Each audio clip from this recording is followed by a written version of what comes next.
نداء الحق صوت قد شجاني وبلغني الحقيقة والأماني، وكان لي السبيل إلى المعالي ونورا للهداية والبيان.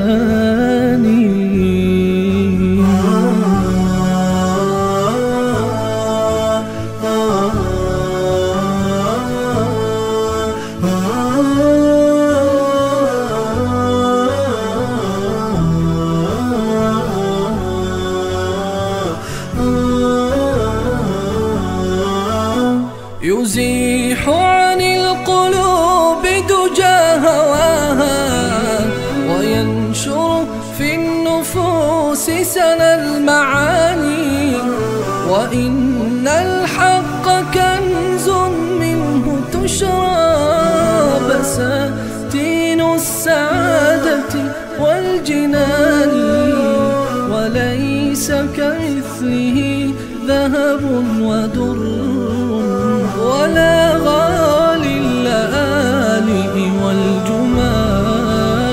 نداء الحق صوت قد شجاني وبلغني الحقيقة والأماني، وكان لي السبيل إلى المعالي ونورا للهداية والبيان.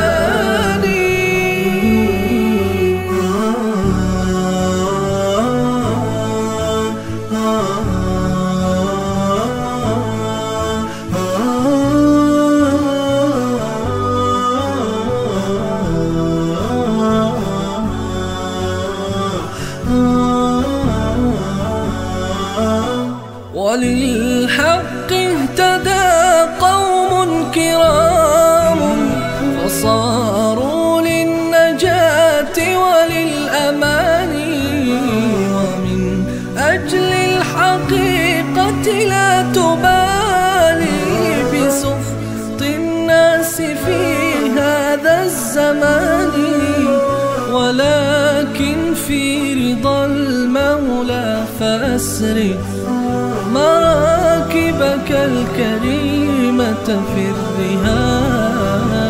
نداء الحق صوت قد شجاني وبلغني الحقيقة والأماني، وكان لي السبيل إلى المعالي ونورا للهداية والبيان.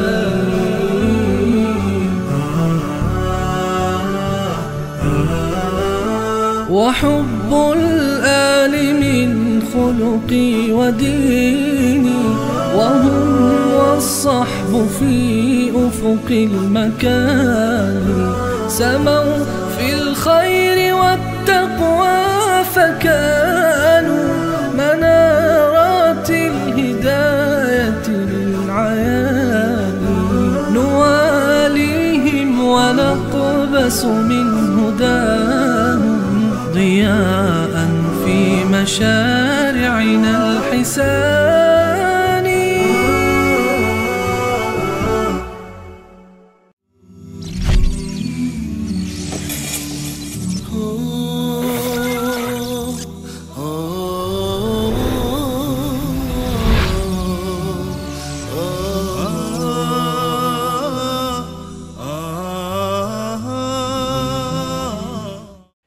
من نمونه ای رو در برنامه دریچه نشون دادم هفته گذشته، بازم خدمت شما عزیزان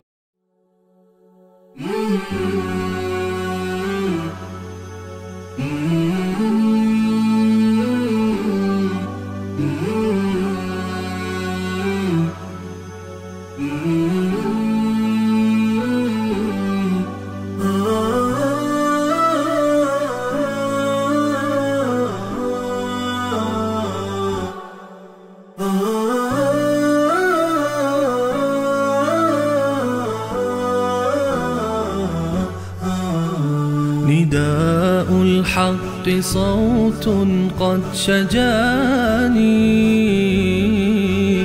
وبلغني الحقيقة والأماني وكان لي السبيل إلى المعالي ونورا للهداية والبيان.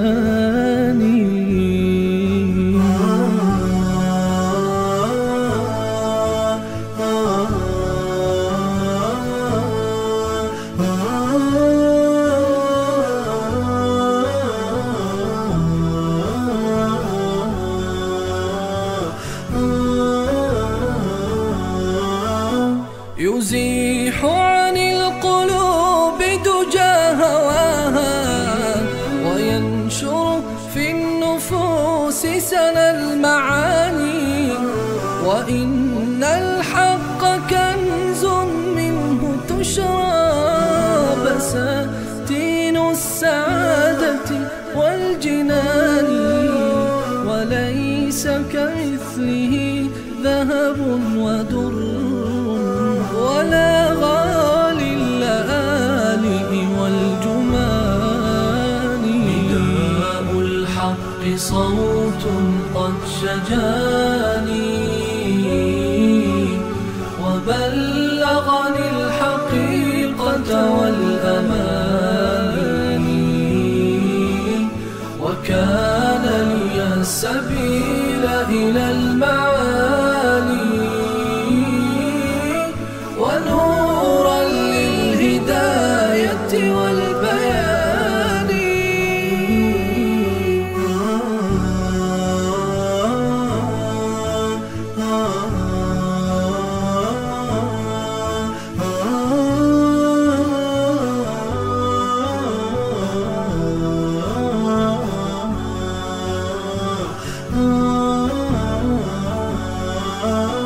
وللحق اهتدى قوم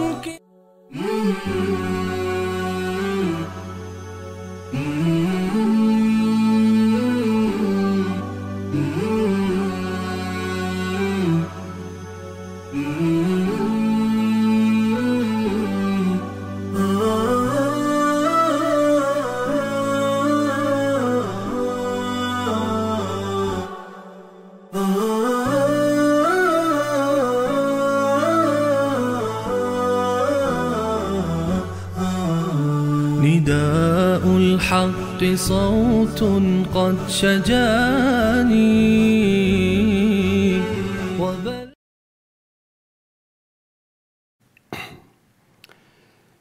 بسم الله الرحمن الرحيم. الحمد لله رب العالمين والصلاة والسلام على سيد الأنبياء والمرسلين حبیبنا محمد و علی آله و صحبه اجمعین. بینندگان عزیز و گرامی، سلام الله علیکم و رحمته و برکاته.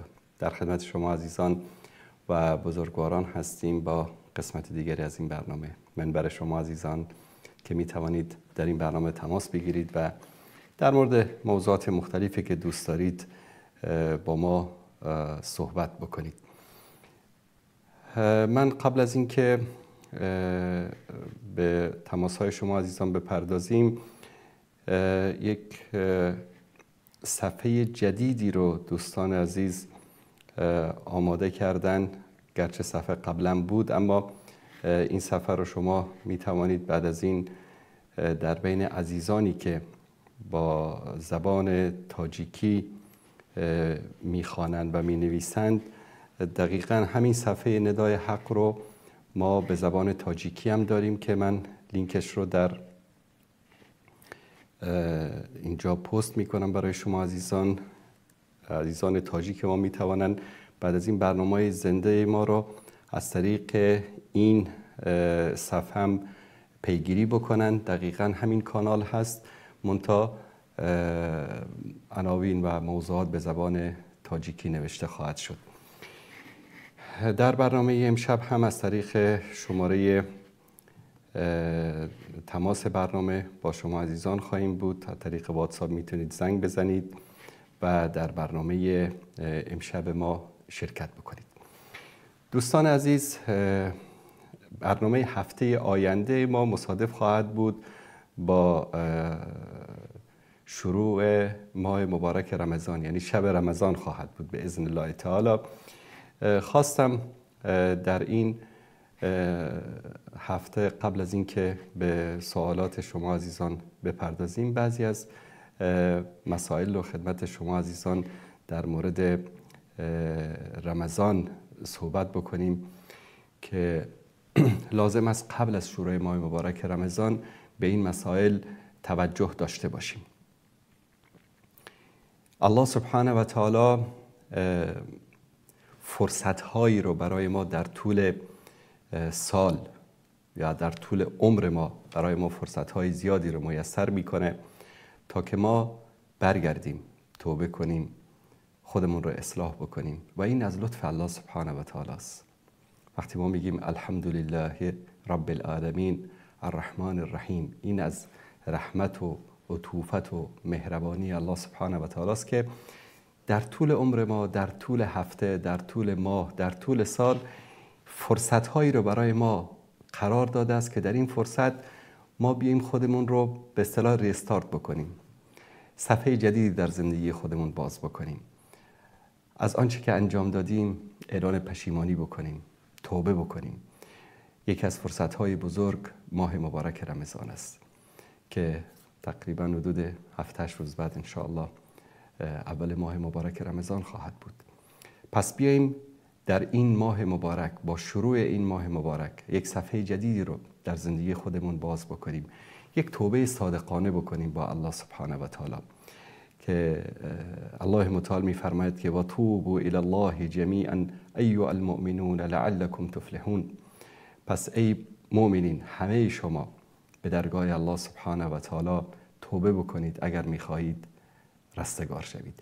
این ماه را الله سبحانه و تعالی یک فرصتی قرار داده است برای ما، فرصتی که بیاییم توبه بکنیم. شاید بعضی بگن که ما اینقدر گناهکار هستیم، نماز نخوندیم، روزه نگرفتیم، گناه‌های زیاد کردیم. الله متعال می‌فرماید قل یا عبادی الذین اسرفوا علی انفسهم لا تقنطوا من رحمت الله ان الله یغفر الذنوب جمیعا. ای کسانی که توبه گناه کردید بلکه در گناه زیاده روی کردید، اسراف کردید. میگن مثلا آب و اسراف نکنید، یعنی شما مثلا کاری که میتونید با 1 لیتر آب انجام بدید شاید 10 لیتر آب مصرف بکنید. میگن آب رو اسراف کرده. یک گناه نه، 100 گناه انجام دادی، 1000 گناه انجام دادی. لا تقنطوا من رحمت الله، از رحمت الله سبحانه و تعالی ناامید نشوید. ان الله یغفر الذنوب جمیعا. الله سبحانه و تعالی همه گناهان شما را میبخشد. پس از این فرصت طلایی که ماه مبارک رمضان است استفاده کنیم. موضوع دیگر دعا هست. دعا خیلی مهم هست. دعا سلاح مؤمن است. دعا سبب میشه که عمر انسان طولانی بشه. دعا سبب میشه که الله سبحانه و تعالی حتی قضا و قدر و تقدیری رو که برای شما نوشته تغییر بده. دعا سبب میشه که الله سبحانه و تعالی به زندگی شما، به رزق و روزی شما برکت عطا بکنه. این ماه توبه است، ماه دعاست. دعا قبل از سحر، دعا بعد از سحر، دعا قبل از افطار. یعنی در 24 ساعت این ماه مبارک فرصت‌های طلایی برای دعا کردن است. اصحاب رسول الله صلی الله علیه و آله و سلم قدر این ماه و دعا در این ماه رو میدونستن. به خاطر همین 6 ماه قبل از رمضان دعا میکردن که اللهم بلغنا رمضان، بار الله ما را به رمضان برسان یا رمضان را به ما برسان. چرا؟ چون میخواستن از این فرصتی که الله سبحانه و تعالی برایشان آماده کرده است چیکار بکنن؟ استفاده بکنن. یکی دیگر از موارد مهمی که قبل از رمضان باید ما بهش توجه داشته باشیم. اگر که روزهای تأخیری دارید، کسایی هستند روزه خوردن، گناه کردن، یا که مشکلی داشتن، سفری داشتن، بیماری داشتن، قبل از رمضان اصل بر این است که باید انسان چیکار بکنه؟ روزهای قضاییش رو بگیره.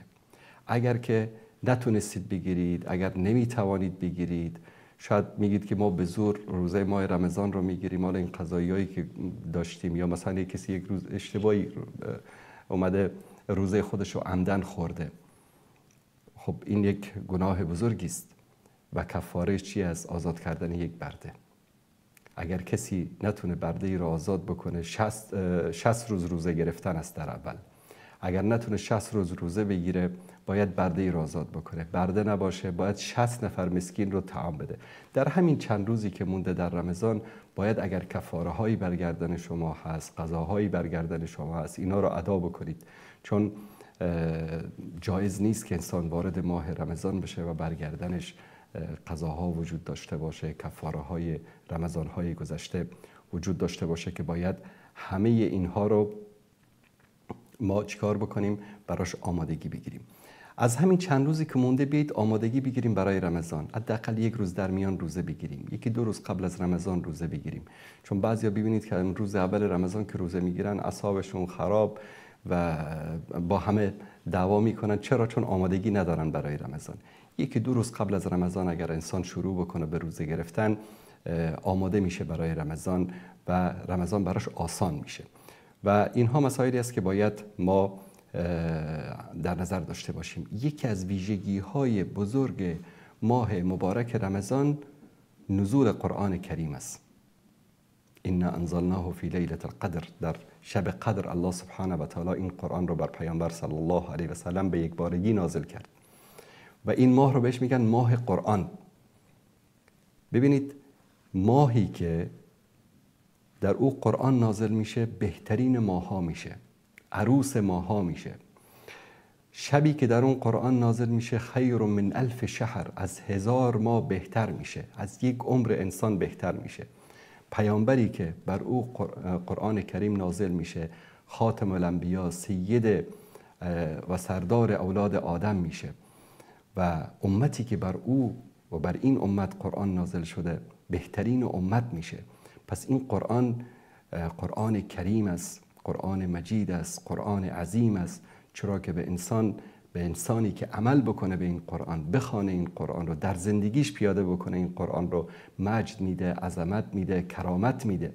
به خاطر همین این ماه قرآن است. قرآن خواندن در این ماه، تلاوت قرآن کریم اجر و پاداش بی‌نهایت داره. گرچه انسان باید در طول سال همیشه قرآن کریم رو تلاوت بکنه، اما این ماه یک فرصت طلایی است برای اینکه ما یک بار دیگر با قرآن کریم، با وحی الهی، با این کتاب آسمانی تجدید عهد و پیمان بکنیم. میریم سراغ تماس‌های شما عزیزان. بیننده عزیز سلام علیکم، بفرمایید. سلام علیکم. علیکم السلام و رحمت الله و برکاته. بله؟ یه سوال داشتم درباره برنامه. بفرمایید.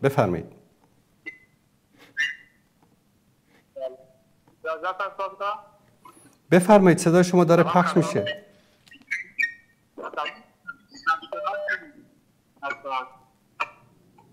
حقیقتش من زنگ زدم بابت تحقیق، یه تحقیق بین سنی و شیعی. اجازه هست سوال بکنم؟ بله بفرمایید، راحت باشید. عزیزم، تو کتاب جناب عالی، تو کتاب اهل سنت نوشته که قال رسول الله من صد علی فقد صدنی، یعنی با کلام سب اومده، با کلام یعنی اشاره واضح به نام علی که هر کی حضرت علی رو سب بکنه منو دشنام داده، هر کی علی رو دشنام بده منو. و بعدا اومده که تو کتاب جناب عالی اهل سنت مصادرش هم هست، مغیره بن شعبه تو کوفه بعد از وفات علی بن ابی طالب میاد به علی دشنام میده در بین ملأ عام، با اینکه علی با اینکه حدیث شنیده ولی میاد علی ابن ابی طالب میاد دشنام میده و شما و الان هستش تو کتابا شما هستش من سب علی فقط سبنی و مغیره بن شعبه یکی از صحابه میاد علی رو دشنام میده، یعنی علنا داره پیامبر رو دشنام میده، ولی شما در میگین رضی الله عنه کل الصحابه، با اینکه شما میدونید مغیره بن شعبه علی رو دشنام داده و پیامبر هم گفته هر کی علی رو دشنام بده یعنی منو دشنام داده، میاد عمدن حضرت علی رو دشنام میده. و شما چطور مثلا میاد میگید کل صحابه عدولن، کل صحابه رضی الله عنهم، مثلا معاویه تو اصح کتاب صحیح بخاری میاد. خب یکی قدم به قدم بریم جلو. شما الان یک شبهه رو مطرح کردید، باید جواب داده بشه. شبهه نیست، هستش، مصدرش هست. خب بفرمایید مصدر همین من سب علی فقط سبنی و من سبنی فقط سب الله در کدام کتاب اهل سنت اومده این رو؟ شما که یعنی شما نمیدونید کدوم کتاب؟ نه، من دعوی که مغیره بن شعبه که وقتی حضرت علی امین حدیث، اولا گوش کنید برادر عزیز، اولا امین حدیث صحیح نیست، در هیچ یک از مصادر صحیح اهل سنت نیامده. اگر آمده شما بگید در کجا آمده.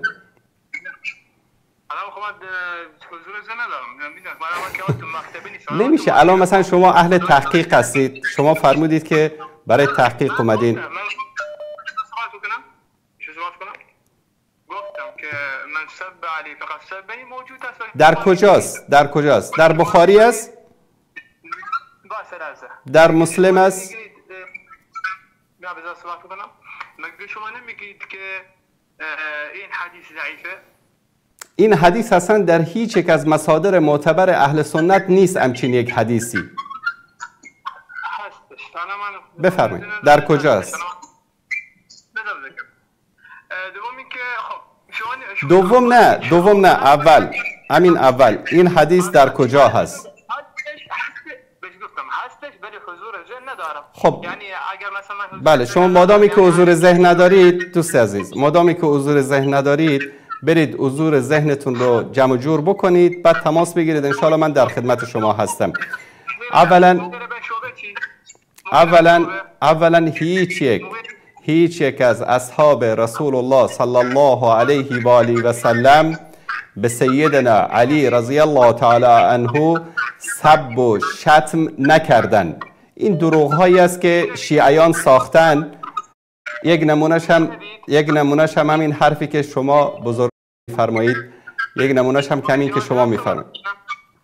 نه اینطوری نمیشه. الان شما یک شبهه رو مطرح میگید حضور ذهن ندارم. الان من مصدر به شما میدم. مگه شما مصدر نمیخواد؟ من سب علی فقط سبنی و من سبنی فقط سب الله. مصدرش کجاست؟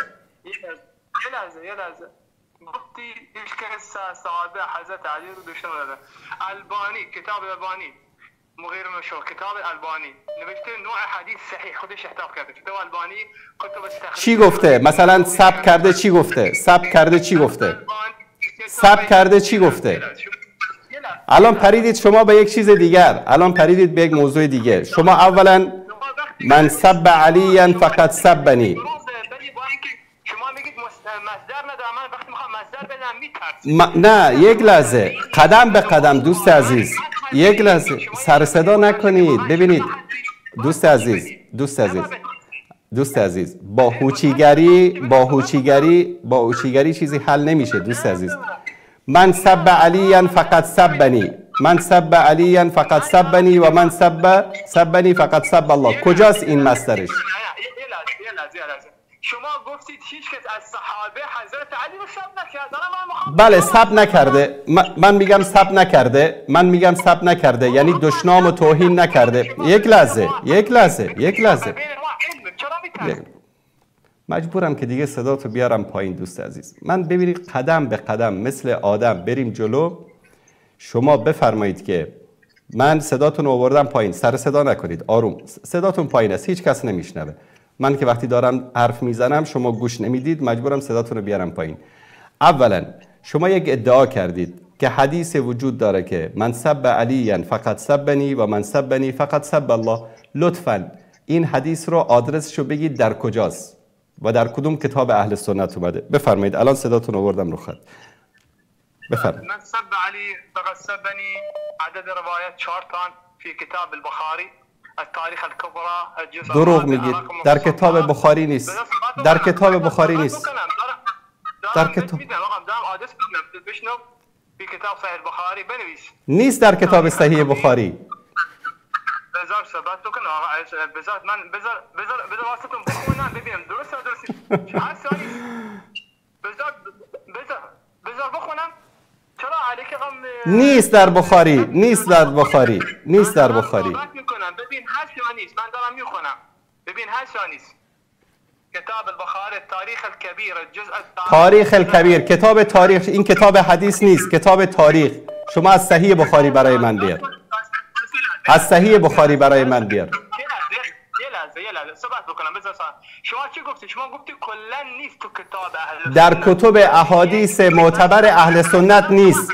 بابا شما اینقدر بی سوادید فرق بین تاریخ و بین حدیث رو نمیفهمید.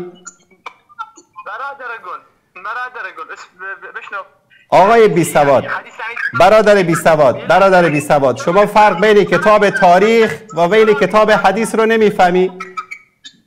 چرا میترسی آقا برادر گل؟ چرا میترسی؟ بذار سوال کنم. خداحافظ شما.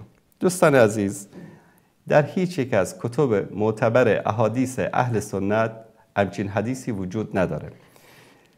من الان آدرس بهت میدم، قلم و کاغذ بگیر یادداشت بکن. در کتاب مستدرک حاکم نیشاپوری این روایت آمده که 3 تا عیب داره. اولا یکی از راویانش ابو اسحاق سبعی است که مدلس مشهور است، در نزد علمای جرح و تعدیل مدلس مشهور است. دوم محمد ابن سعد العوفی است که یک راوی ضعیف است که خطیب و ذهبی و دارقطنی چی کردن؟ تضعیفش کردن. ابو عبدالله جدلی است که یکی از روات ثقه هست، اما ایشان شیعه است، ثقه شیعه است. این روایت 3 تا مشکل داره. آدرس بهت میدم، برو تحقیق بکن. اهل تحقیق بادامی که هستید برو تحقیق بکن. بخوان یک روایت رو وقتی ذکر میکنی در کجا آمده، عللش چی است، مشکلاتش چی است. حالا من بهت آدرس دادم، قلم و کاغذ بگیر. در مستدرک حاکم نیشابوری اومده این روایت. 3 تا عیب داره. ابو اسحاق سبعی، محمد ابن سعد العوفی و ابو عبدالله جدلی، 3 تا راویان این روایت مشکل داره. این روایتی که اول شما بحثتون رو با اون شروع کردید که کسی که علی رو دشنام بده منو دشنام داده و کسی که منو دشنام بده الله سبحانه و تعالی رو دشنام داده. این روایت خود متن این روایت مشکل داره. وانگهی یک روز میان میگن که معاویه نمیدونم در روایت مسلم گفته که به فلان صحابی گفته که چرا علی رو سب نمیکنه. ببین که معاویه دشنام داده. کجا دشنام داده؟ این میپرسه که در زمانی که نواصب، ما شیعه داریم، ناصبی داریم، اهل سنت داریم. اهل سنت محبت اهل بیت و صحابه رو در دلشون دارن، نواصب با اهل بیت مشکل دارن، شیعه با صحابه مشکل دارن. 2 فرقه گمراه هستن، فرقه نواصب و فرقه روافض. 2 فرقه گمراه هستن. اهل سنت فرقه صحیح و درست مطابق قرآن و سنت هستن. حد اعتدال، محبت به صحابه، محبت به اهل بیت. وانگهی قضیه محبت مؤمنین واقعی به اصحاب رسول الله صلی الله علیه و سلم، به اهل بیت رسول الله، به سیدنا علی با وجود اینکه گاهی اوقات بینشون جنگ هم صورت گرفته، بر هیچ کس پوشیده نیست. شما به جای اینکه بیایید جوانب مثبت زندگی صحابه و اهل بیت رو برای مردم مطرح بکنید، پیچیدید به روایت‌های ضعیف تا برای مردم ثابت بکنید که آقا دشنام میدادن به هم دیگه و دشمن بودن با هم دیگه. یعنی آیا امروز برای ما مسلمانانی که در قرن 20-21 داریم زندگی میکنیم چه نفعی داره؟ الله متعال در قرآن میگه تلک امة قد خلت، این امتی بود که گذشت، لها ما کسبت و لکم ما کسبتم، هرچی کردن برای خودشان کردن، شما هرچی کنید برای خودتان میکنید. ولا تسألون عما كانوا يعملون، و شما نمیپرسن که آنها چی کار میکردن. از شما نمیپرسن که مغیر ابن شعبه چی میگفت، از شما نمیپرسن که معاویه چی میگفت، از شما نمیپرسن که علی چی میگفت، از شما نمیپرسن که ابوبکر و عمر و عثمان رضی الله تعالی عنهم اجمعین رغم انف روافض رضی الله تعالی عنهم اجمعین چی کار میکردن. از شما میپرسن که بابا پروردگار تو کیست، پیامبر تو کیست، کتاب تو چیست. از تو اعمال خودت میپرسن برادر عزیز. تاریخ رو ولش کن. شما شیعیان مشکلتون اینه که دارید در تاریخ زندگی میکنید. بیاید در واقع زندگی بکنید. در عراق عقب مانده ترین ملت شما هستید. در ایران عقب مانده ترین ملت شما هستید. عقب مانده ذهنی، عقب مانده فکری، عقب مانده فرهنگی، عقب مانده تمدنی، عقب مانده علمی. در پاکستان بدبخت‌ترین مردم شما هستین. در افغانستان بدبخت‌ترین مردم شما هستین. چرا؟ چون شما دارید در 1400 سال قبل زندگی میکنید. شما دارید در جمل و صفین زندگی میکنید. تموم شد رفت. نامه اعمالشون از من و تو نمیپرسن که اونا چی کار میکردن. از من و تو میپرسن که شماها چی کار کردید در این دنیا.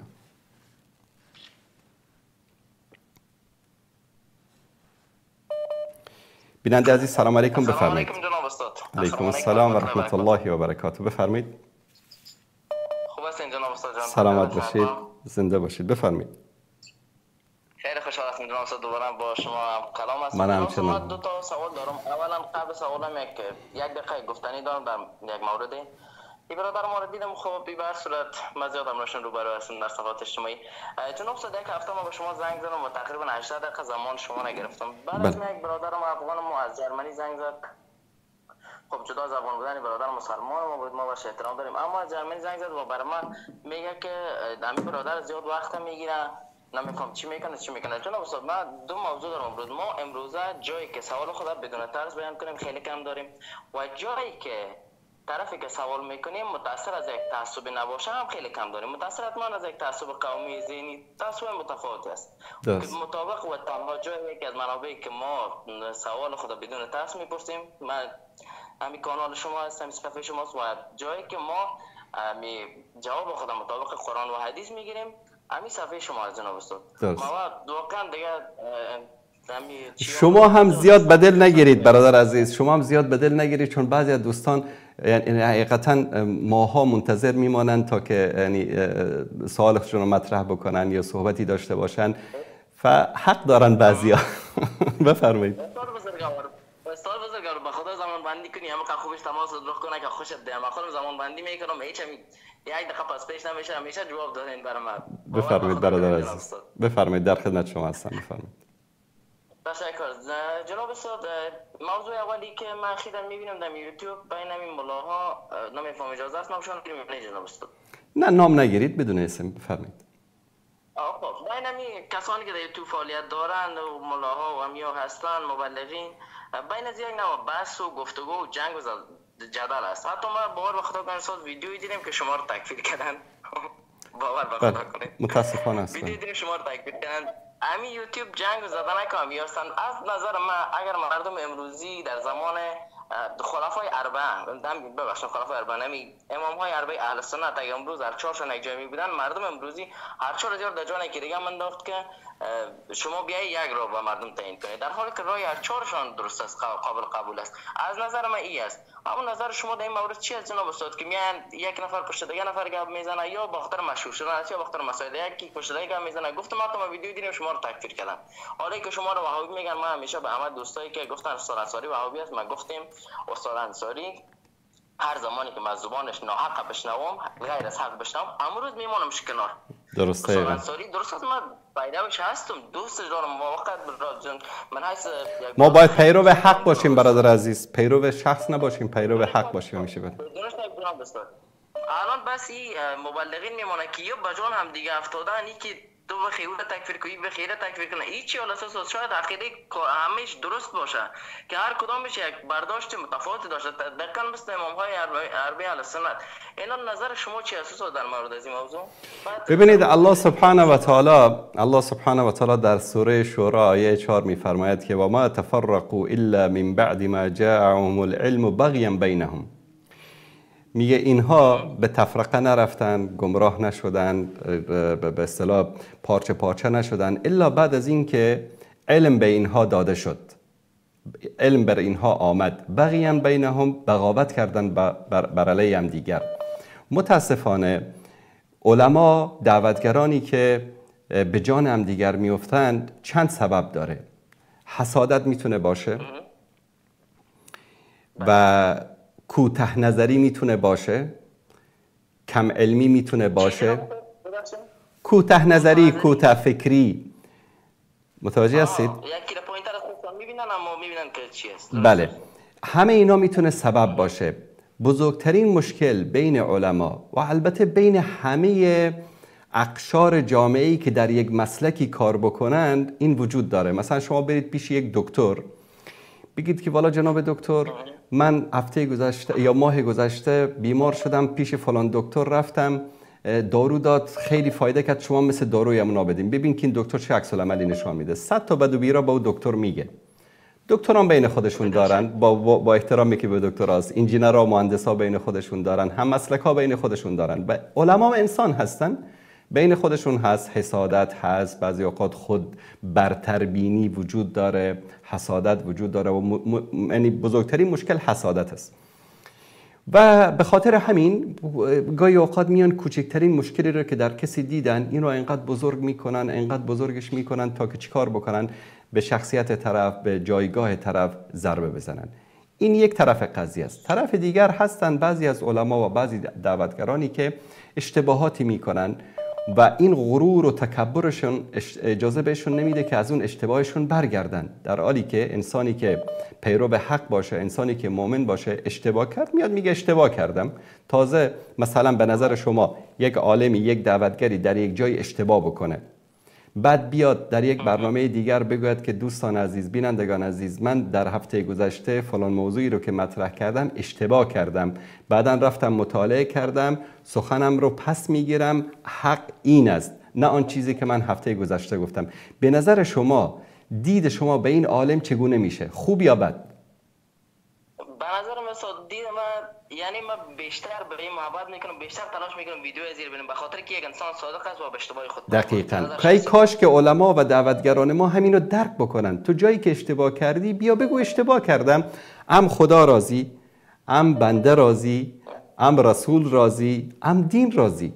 اما نه، اصرار میکنن، پافشاری میکنن بر همان اشتباهی که انجام دادن و سعی میکنن که هی از اون دفاع بکنن و این مشکل است متاسفانه. بله. خب برسولت انشاءالله خدا هدایتشان کنه دیگه. آمین آمین. سلامت باشه. سلامت باشه. ما نسبت به این مطلب خیلی کوچیک. جناب سوال دوم مطرح میکنم، من خواستین از حضورتون مرخص میشم و اگر سلامت باشه. هر قسم خودتون چی دیدین. سوال دوم استاد بزرگوار، خیلی هم کتاب توحید محمد بن عبدالوهاب رحمت الله علیه فکر میکنن، یک تفکر دارن که اینمی کتاب در مخالفت با 4 مذهب هست. خیلی شما متوجه شده باشین، بعضی ها میگن فلانی وهابی است امام اعظم توهین کرد، فلانی وهابی است امام شافعی صاحب توهین کرد. خیلی ها می فکر دارن. به نظر شما استاد چی چیزی در این کتاب هست که مخالف عقاید امام های اهل سنت اربعه است؟ چی چیزی به نظر شما صادق است که مخالف از او؟ مثلا امام اعظم یک چیزی گفته باشه، کتاب توحید یا کنامی امام محمد بن عبدالوهاب و عمر شو رد کرده باشه، در مخالفت از او ایستاده باشه. درست. من همین جواب شما را از همون جمله‌ای که لحظات پیش گفتم شروع می‌کنم که ما نباید پیرو اشخاص باشیم، ما باید پیرو قرآن و سنت باشیم. الله متعال امر نکرده که از اشخاص پیروی بکنید، امر کرده که اطیع الله و اطیع الرسول، از الله و رسول اطاعت بکنید. درست است؟ ببخشید نتون قطع میکنم. بعضی میگن یعنی امام اعظم صاحب اینا نسبت به محمد بن عبدالوهاب نزدیکتر بودن به پیغمبر، مثلا تقریبا چند صد سال تفاوت داشتن. درست. همین رو جواب میدم. همینا رو جواب میدم. همه اینا رو جواب میدم برادر عزیز. ما هیچ وقت نباید شخصیت پرست باشیم. پس با شما خداحافظی میکنم. گوش کنید. اگر که چیزی گفتنی دارید در لابلای صحبت‌های من. استاد بزرگوار، فقط با اون دوست من پیام دارم تا که من زنده باشم و از جناب سلطانی یک باشم، اینا می‌خواستم زنگ میزنم 20 دقیقه صد وقتش میگیرم سوال خودتون میگم. سلامت باشید. بارک الله فیکم. الله متعال بستان کنه. علیکم السلام و رحمت الله و برکاته. ببینید برادر عزیز، ما نباید شخصیت پرست باشیم. حتی بعد از پیامبر صلی الله علیه و آله و سلم ما به هیچ کسی دیگه به عنوان پیروی مطلق، نه صحابه، نه تابعین، نه ائمه مذاهب اربعه، به هیچ کس این اعتقاد نداره که ما از اونها پیروی مطلق میکنیم. پیروی مطلق ما از قرآن و سنت میکنیم، اونم سنت صحیح. شخصیت ها مهم نیستن، قرآن و سنت مهم است، دین الله سبحانه و تعالی مهم است. وانگهی کتاب توحید کتاب فقه نیست که در مخالفت با مذهب حنفی باشه، در مخالفت با مذهب شافعی و مالکی باشه. محمد ابن عبدالوهاب رحمت الله علیه مذهبش حنبلی بود، پیرو امام احمد ابن حنبل بود، حنبلی متعصبی هم بود. یعنی نه اینکه بگید که کدام مذهب جدید برای خودش آورده، این تهمتی است که بهش میزنن که مذهب جدید آورده. مذهبش مذهب حنبلی است، تابع قرآن و سنت. و کتاب توحید یک کتاب در باب عقیده است، بیان عقیده و آن اعمالی که مخالف عقیده است. من بارها گفتم کتاب توحید رو مثلا در افغانستان ممنوع کردن. دین تنها کتاب توحید نیست برای ما. اگر کتاب توحید اصلا وجود نمی داشت و محمد ابن عبدالوهابی هم وجود نمی داشت، دین و توحید الله سبحانه و تعالی وجود داشت و وجود خواهد داشت تا روز قیامت. هیچ کس نمی تواند نور توحید رو خاموش بکند. یک زمانی رسول الله صلی الله علیه و سلم این ندای توحید را سر دادن، قولوا لا اله الا الله تفلحوا. بعد از اون صحابه، بعد از اون تابعین، بعد از اون ائمه مذاهب، فقها، محدثین، تا امروز و تا روز قیامت این ادامه خواهد داشت. اگر شخصیت محمد ابن عبدالوهاب وجود نمی داشت و همه کتاب‌هایش امروز در سراسر عالم جمع بکنیم، آتیش بزنیم، بندازیم دور، توحید که در قرآن و سنت هست برای ما وجود خواهد داشت و هیچ اشکالی در اون ایجاد نخواهد شد. آیا محمد ابن عبدالوهاب معصوم هست که ما باید به او تعصب داشته باشیم که الا و بالله آنچه که در کتاب؟ مثلا این یک واقعیت است که من اینجا باید بگم، دوستان عزیز شاید بعضیا ناراحت بشن. بعضیا چنان متعصب هستن به محمد ابن عبدالوهاب مانند اون حنفی که متعصب است به مذهب حنفی. فرق بین اون متعصب حنفی و این متعصب سلفی وجود ندارد. فکر می‌کند که کتاب توحید یا کتبی که ائمه دعوت در عربستان سعودی نوشتن اینا وحی است از آسمان. نه، اینطوری نیست. خود محمد ابن عبدالوهاب در کتاباش اشتباهات داره. در همین کتاب توحید من ان شاءالله در یک برنامه مفصل در این مورد صحبت خواهم کرد، چون اخیراً سر و صدا زیاد شد در مورد کتاب توحید. در داخل همین کتاب توحید به احادیث ضعیف استناد شده و با برداشت سطحی که از کتاب توحید کردن بعضیا متاسفانه داخل فکر تکفیری شدن. این واقعیتایی هست که باید گفته بشه در جامعه. محمد ابن عبدالوهاب رحمت الله علیه معصوم نبود، پیغمبر نبود، با وحی ارتباط نداشت. در کتاب توحید روایات ضعیف وجود داره. البته مضمون و محتوای همین روایات ها در روایات های صحیح دیگری تایید شده، اما در همین کتاب توحید ما احادیث ضعیف داریم که شیخ محمد ابن عبدالوهاب رحمت الله علیه به او استناد کرده. پس معصوم نیست. بعد از رسول الله صلی الله علیه و سلم در دعوت و تبلیغ هیچ کسی معصوم نیست. همه علما، امام ابو حنیفه، امام شافعی، امام مالک، امام احمد بن حنبل، امام بخاری، امام مسلم، امام ترمذی، ابو داوود، همه اینها، امام نسائی، همه اینها اشتباهات دارن، خطاها دارن، چون که انسان بودن، چون پیامبر نبودن، چون ملک نبودن، چون با وحی ارتباط نداشتن. بس ما شخصیت پرست نیستیم، ما خدا پرست هستیم. بله، محمد ابن عبدالوهاب اشتباهاتی داره، اشکالاتی داره کتاباش، علما بیان کردن، در شروع کتاباش بیان شده. مثلا همه علمایی که شرح کردن کتب محمد ابن عبدالوهاب رو و کتاب توحید رو، آمدن در زیر احادیث ضعیفی که ایشان استناد کرده اومدن گفتن این حدیث ضعیف است. کسی حق رو پنهان نکرده از علما. پس ما نباید محمد ابن عبدالوهاب پرست باشیم، نه امام ابو حنیفه پرست باشیم. ما باید خدا پرست باشیم. ما باید موحد باشیم. ما باید پیرو قرآن و سنت باشیم. هر آنچه که با قرآن و سنت موافق بود، برابر بود، او رو قبول میکنیم و هر چه مخالف اون بود، ولو این که از هر کسی باشه، به دیوار میزنیم. این واقعیت در مورد سوالی که برادر عزیزمان پرسیده بودن. بله، سلام علیکم، بفرمایید. السلام علیکم و رحمت الله و برکاته. علیکم السلام و رحمت الله. سلامت باشید، زنده باشید. خدا کنه جور صحتمند باشید. وقتان زیاد نمیگیرم استاد عزیز، فقط یک سه سوال کوتاه داشتم، باید من میرم شما صحبت کنید. بفرمایید. در دین در اسلام دین ماندن جواز داره یا خیر؟ یک سوال دوم. سوال اول رو متوجه نشدم. دین ماندن یعنی چی؟ دین ماندن مثلا یک کس فکر کنید که یک دوست داره میگه که اگر من فوت کردم مرا ببرید در افغانستان دفن کنید، یا اگر من فوت کردم فلانه کس را اجازه ندید که سر میت ما بیایه یا سر فاتحه ما بیایه. باش. سوال دومی است استاد عزیز که بعد از نماز خواندن بله اگر 2 ساعت بعد 3 ساعت بعد فکر آدم شود که کالای آدم کثیف بوده، باید آدم دوباره نماز بخونه یا خداوند به تعال قبول میکنه؟ و سوم بهترین وقت زکات کدام وقت می باشه؟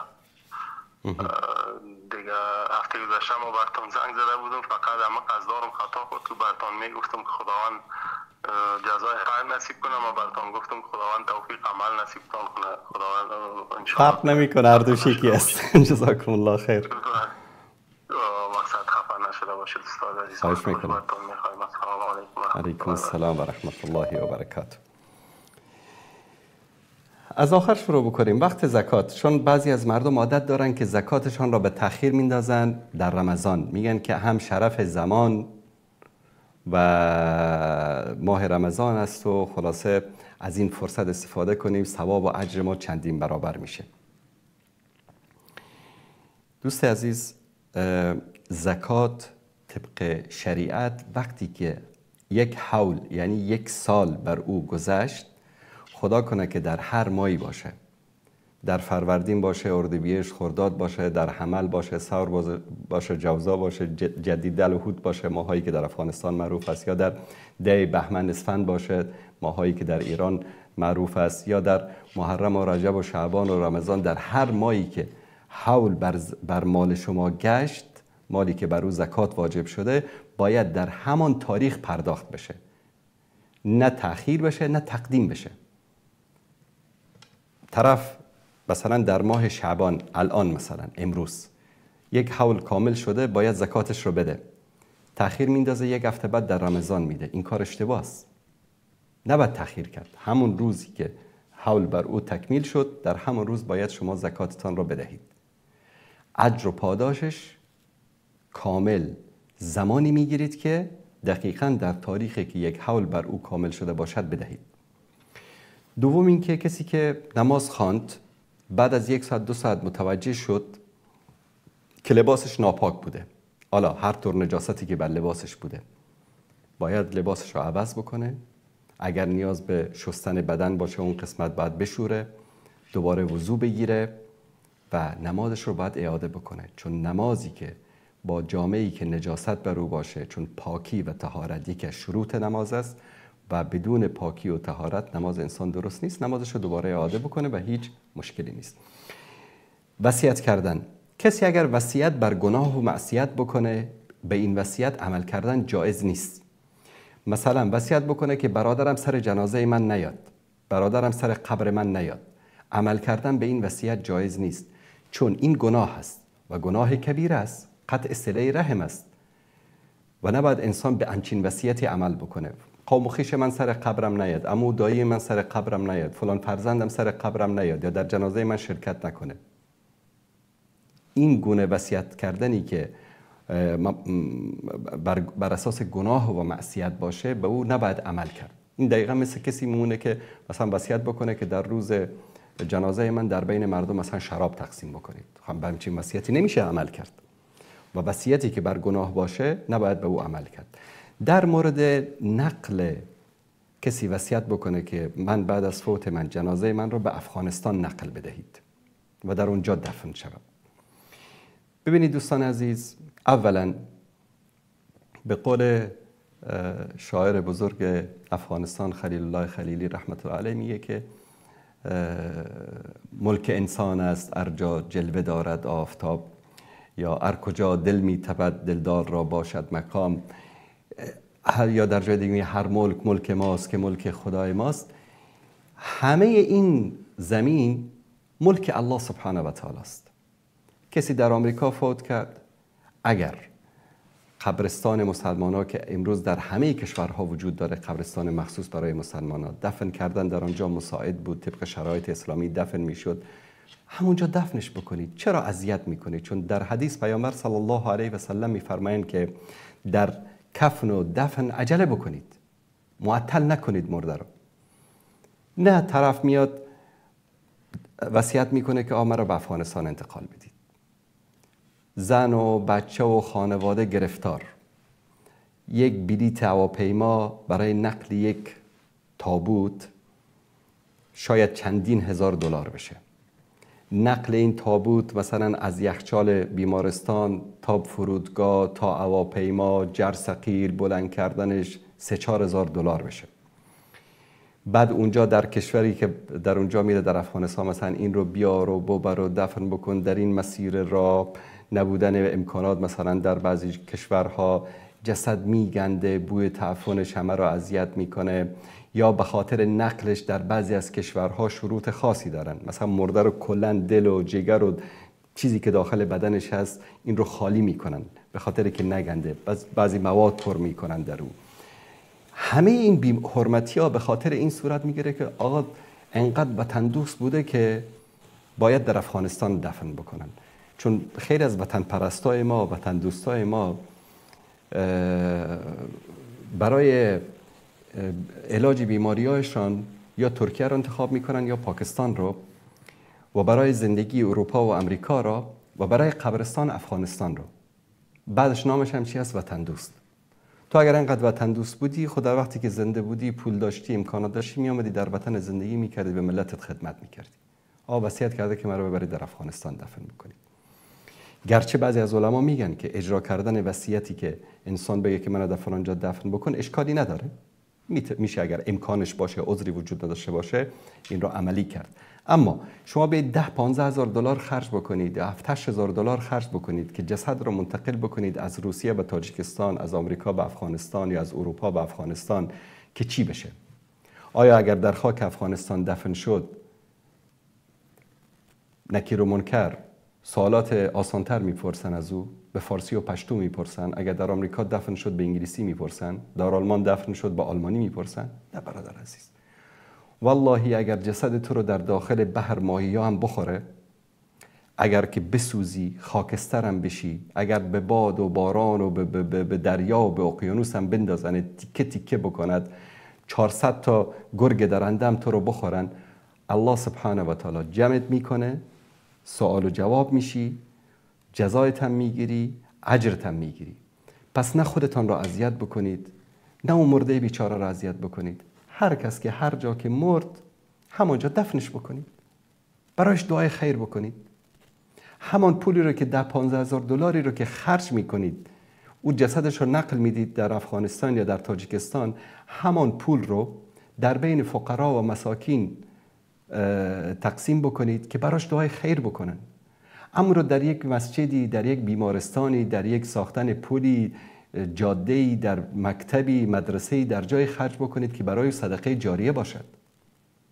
چه نیاز است که این همه اذیت بکنید، این همه خرج بکنید و جسد را از یک کشور به کشور دیگه انتقال بدید؟ چرا؟ چون حضرت وطن دوست گفتن که باید ما در خاک کشورم دفن بشم. یعنی چی؟ همه این دنیا خاک الله سبحانه و تعالی است. هر ملک ملک ماست که ملک خدای ماست. هیچ فرقی هم ندارد.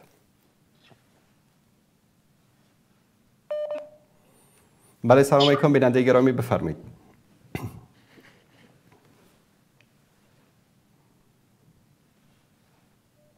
بیننده گرامی سلام علیکم، بفرمایید.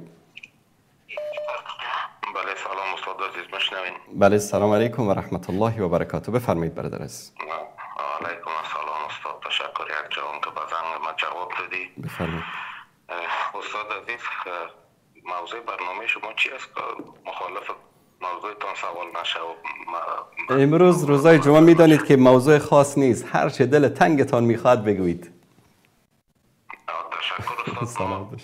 افتخار میکنیم به داشتن شما و استاد. یک پیام دارم به مردم، به کل می مردم خراسان زمین، منظور از نیمیست کشور فارسی زبان است، بفهمید که همی که قدر داشته های خودم بفهمیم که باور که یک روز که باز نداشتیم باز قدرش هم میفهمیم.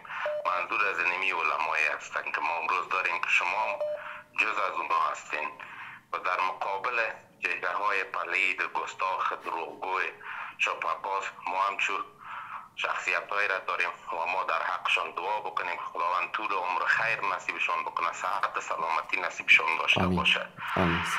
استاد عزیز، ما یک چند روز پیش ما در یکی از تلویزیون ها برنامهشان مشاهده داشتم. هیچ اصلا باورم نمیشد که تلویزیون مقاومتی باشه و که آدمای را در برنامهشان میاره که اصلا دیگه هیچ طور کلمات و رسمای وجود نداره که ما یاره خطاب بکنیم. هیچ اصلا باورم نمیشد که این رسانه از اشخاص دروغگوی رافضی بیاید دفاع بکنه. باز اخلاق از اینا مثل همین ملحدینه که در صفحاتشان میری یک چهار کلمه گپ حق در مقابلشان میداشته باشی زنگ قطع میکنن و یا از برنامه پایان مندازن. همونطور اشخاص افراد که میان میگن که این جبهه مقاومت چی تضمین داره که وطن باز به ناتو نفروشه، به 40 کشور نفروشه و این به سرنوشت مردم بازی نکنه. عاجل پایان مندازن، قطع میکنن. دیگه استاد عزیز، ما این شما مردم یک ذره نصیحت بکنید.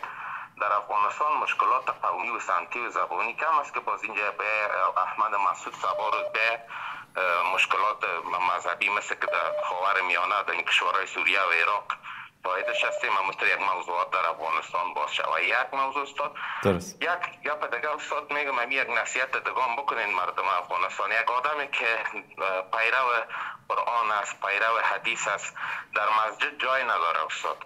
اگر طفل است میره در صف اول میشینه، او را میزنن یا توهین تحقیرش میکنن که برو که تو مثلا استاد تو کدام وهابی است یا سلفی است، برو داخل بشی.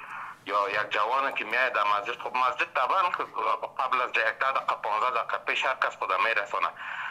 یک جوانه نمیمونن که در صف اول بشینه یا در صف دوم بشینه، داخل باز گپ دیگه شونی است که کسایی که در صف آخر ششته مو انسانهای متعصب میگن و آبیار هستایی که در صف آخر ششته. من حیث یک مسلمان آزادی اعتقادی ندارم در افغانستان، من حیث یک مسلمان جای ندارم در افغانستان. شرم است که من در کشور کفری در صف اول اگه برم یا دوم برم یا آخر برم، هیچ کس برای من کار غرض نداره. ماه رمضان است، بله از خدا مردم نکنی همی طفلا و جوانها را دینگریز نکنی، عامل ملحد شدن نشین. دیگه استاد یک نصیحت که کنی مردم کس حق نداره که در خودش در خارج مثل ما ورشیشته باشه یا مردم در جنگ تشویق بکنه، مردم ظریف زنش بیوه میشه، اولادش یتیم میشه، باز قهرمان باز بچه مسعود شوه. یک دوم دیگه که این مردم که طفلا و یارا در صف اول نمیمونن، جوانا را در صف اول نمیمونن، توهین میکنن که وهابیست. باور کنین همانطور که دروازه های شرک برویتان باز شده، مثل که میرین در زیارت های تعمیم انصار و در زیارت های داوودتکیان و ولی و همت زیارت ها زیاد هسته. باز از این که در دروازه های کلان شرک برویتان باز میشه. از خداوند بترسین. تشکر استاد. ما در رسانه های شما میتونین که صدای خدا بکشیم استاد. الله چون قبل از رمضان بود، فکر نکنم که در رمضان باز ما موفق شیم یا برنامه باشه که ما زنگ بزنیم این طرف پاره بزنیم. قبل از رمضان است استاد، شما مردم نصیحت کنین. وقتتون خوش. تشکر استاد. تشکر. زنده باشید. دو موضوعی که برادر عزیزمون در موردش صحبت کردن، اولا در هفته گذشته یک سری فعالیت ها و حرکت های سیاسی و به اصطلاح دید و بازدیدهایی در بعضی کشورهای اروپایی و در ترکیه بود در مورد افغانستان. شاید همه شما عزیزان اطلاع داشته باشید. نکات بسیار جالبی بود در این دید و بازدیدها که من بعضی از اینها رو خدمت شما عزیزان نشان میدم. دوستان عزیز، اگر بدون لوگو این صفحه رو نشان بدن، فرماندهان سپاه با رهبران ضد طالبان در ترکیه دیدار کردند. منابع میگن شماری از فرماندهان سپاه پاسداران و دیپلمات‌های جمهوری اسلامی با برخی از رهبران سیاسی مخالف طالبان در ترکیه دیدار کردند. بعد این کسایی که دیدار کردند سید حسین موسوی و ناصر غزالی پور و محمد ابراهیم طاهریان، دیدار با عبدالرشید دوستم و محقق و عطا محمد نور و تاج محمد جاهد و اینا دیدار کردن. همچنین میگن که در همین اشخاص با پاکستانی ها هم دیدار داشتن و این رو هم خدمت شما عزیزان. و اخیراً یک هیئت بلندپایه از سازمان اطلاعات استخبارات پاکستان ISI در استانبول با برخی از اعضای شورای مقاومت ملی برای نجات افغانستان و چهره‌های جهادی دیدار کردند. منابع آگاه میگویند که این دیدارها با حضور صلاح‌الدین ربانی، عبدالرشید دوستم، عبدالرسول سیاف، محمد محقق و کریم خلیلی برگزار شد. خب دوستان عزیز، این دیدارهایی که اینها با استخبارات ایران و با استخبارات پاکستان داشتن و اعترافات یکی از اینها رو که در همین دیدارها حضور داشت در اینجا خدمت شما عزیزان این رو پخش می کنم، با هم این رو ببینیم. آیا واقعا شما در ترکیه میزبان نماینده های ISI پاکستان بودید؟ ما هر کسی که مراجعه کنه که در صلح افغانستان دستی بزنه و گامی بگذاره خیر و مقدم میگیم و استقبال میکنیم. اما شما گفتید که اگر هر کسی قرار باشه در کنار شما بیسته و شما را در این مبارزه کمک کنه با آنها لبیک خواهید گفت. آیا واقعا مردم افغانستان انتظار این را داشته باشند که اگر پاکستان علاقمند باشه که در برابر طالبان از شما حمایت کنه، شما میپذیرید کمک پاکستان و حکومت پاکستان را برای جنگیدن در افغانستان؟ ما را همکاری کنن، کمک بکنیم، لبیک میگیم و خوشحال میشیم. طالبان خود جنگ نمیکنه. اگه منظورتان طالبان است، طالبان خود جنگ نمیکنه، میگه ما حاکم افغانستان هستیم.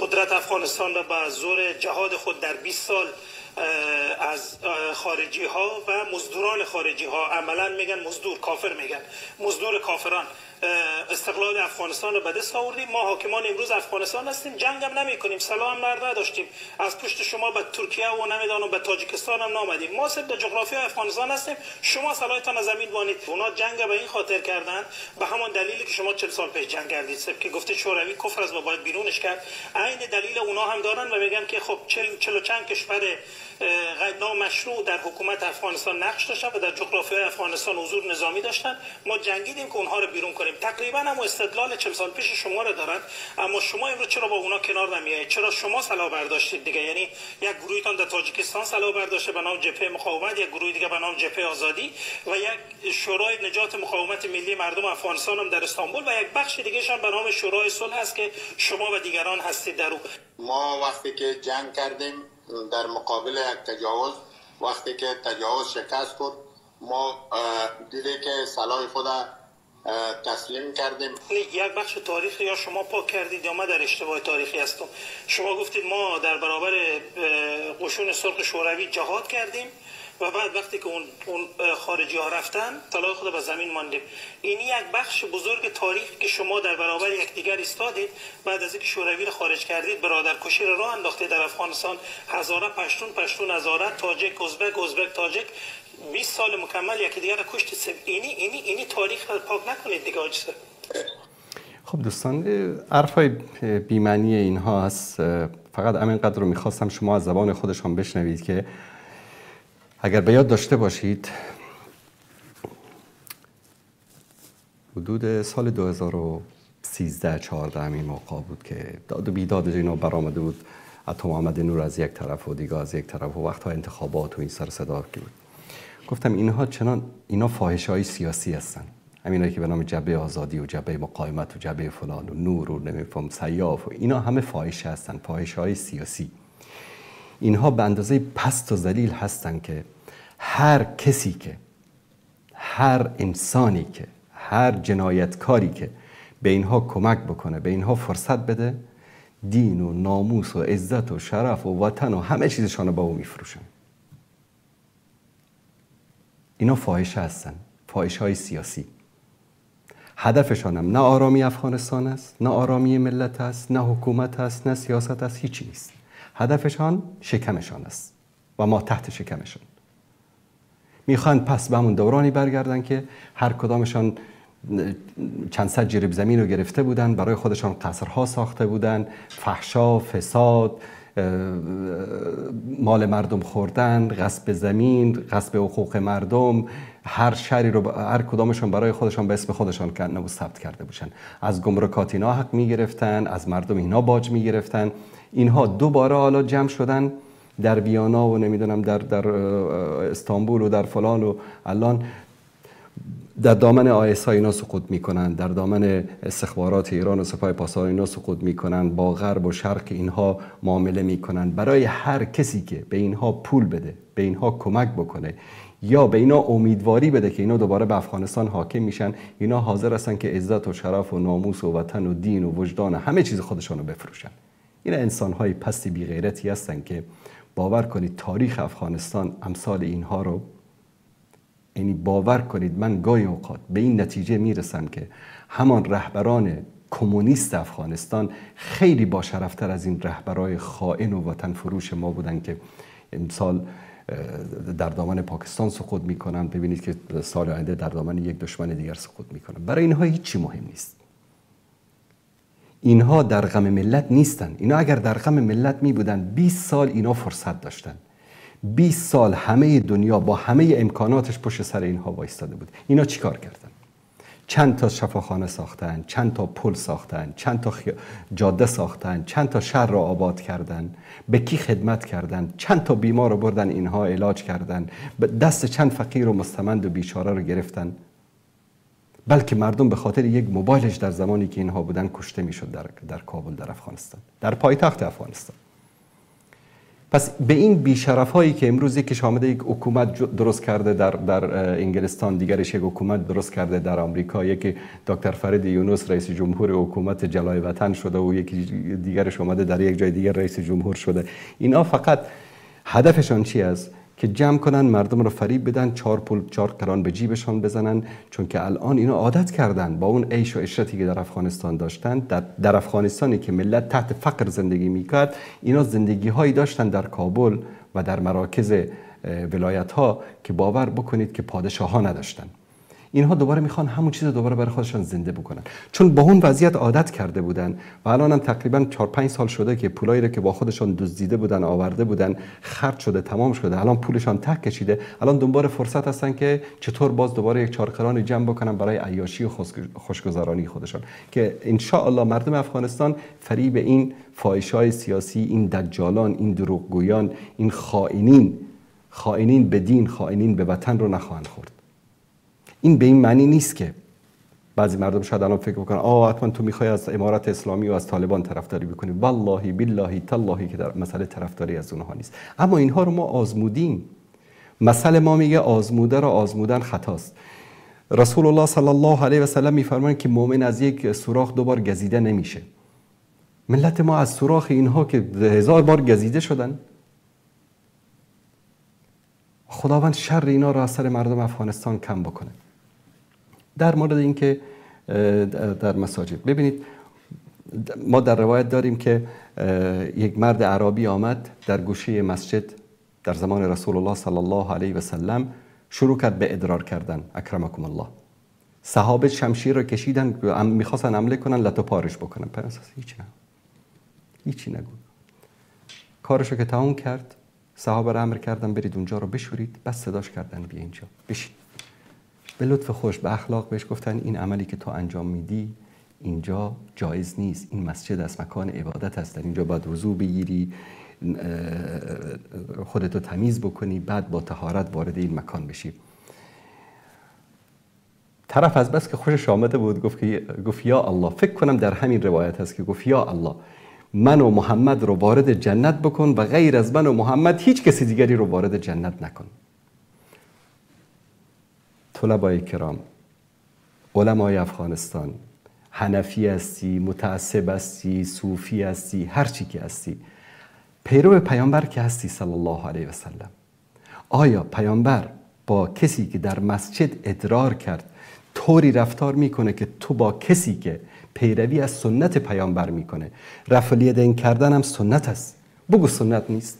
بگو در بخاری نیامده، بگو در مسلم نیامده، بگو از پیامبر صلی الله علیه و سلم روایت نشده. همین جرأت رو داری که امروز بیای سر منبر بگویی که همین روایت های رفع الیدین آمین به جهر همین ها باطل است، دروغ است، مکذوب است؟ جرأتشو دارین؟ ندارید. پس همین سنت است، سنت پیامبر است. حالا در فقه شما نیست، مخالف هستید، اوکی، لااقل با مردم بدرفتاری نکنید در داخل مسجد. طرف رو به خاطر یک رفع الیدین کردن میزنید، از مسجد بیرون میکنید. این در کدام دین است؟ والله و بالله در دین محمد مصطفی صلی الله علیه و سلم نیست، در دین اسلام نیست، در مذهب امام ابو حنیفه رحمت الله علیه والله بالله که نیست.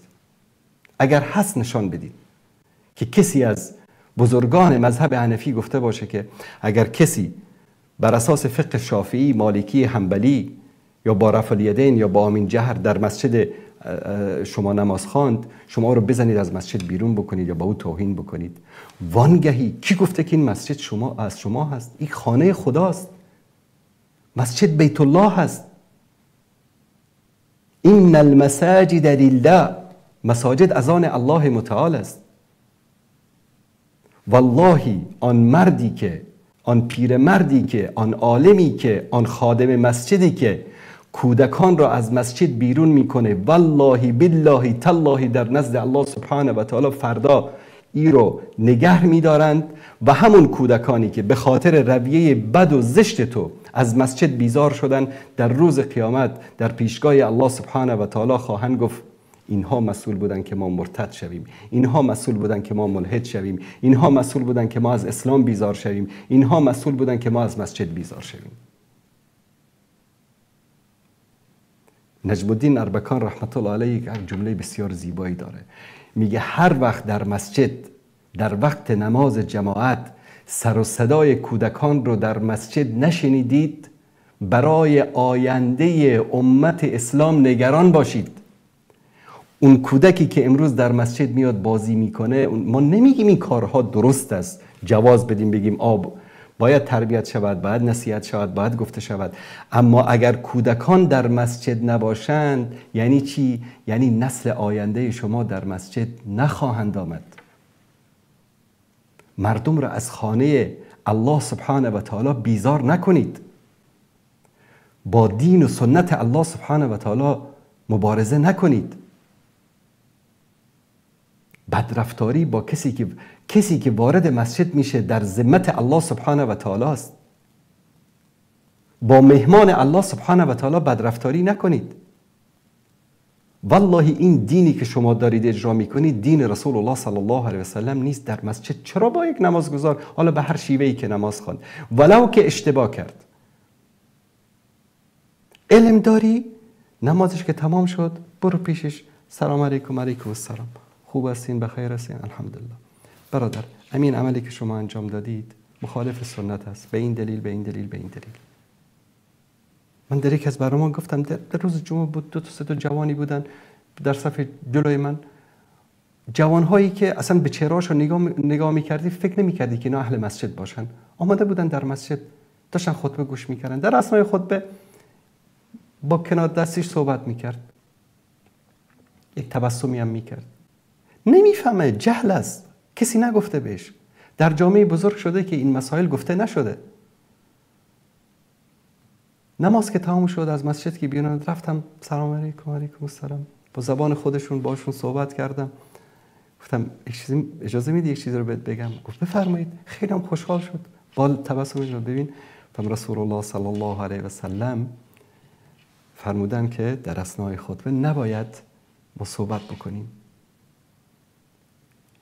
با تبسم گفتم ناراحت که نشدی؟ او اینقدر این خوشحال شد، اینقدر خوشحال شد، تشکری کرد.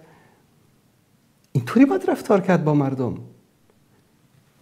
از من شد تو کافر شدی، تو مرتد شدی، تو در وقت خطبه داشتی صحبت میکردی. این روش رسول الله صلی الله علیه وسلم نیست، این روش دین نیست. ادعو الى سبیل ربک بالحکمه والموعظه الحسنه. الله سبحانه و تعالی موسی و هارون علیهم السلام را وقتی که میفرسته پیش فرعون چی میگه؟ و قولا له قولا لینا. با فرعون با سخن آرام، با نرمی بیان با او صحبت بکنید. فرعون چی گفته بود؟ انا ربکم الاعلی، من بالاترین پروردگار دنیا هستم.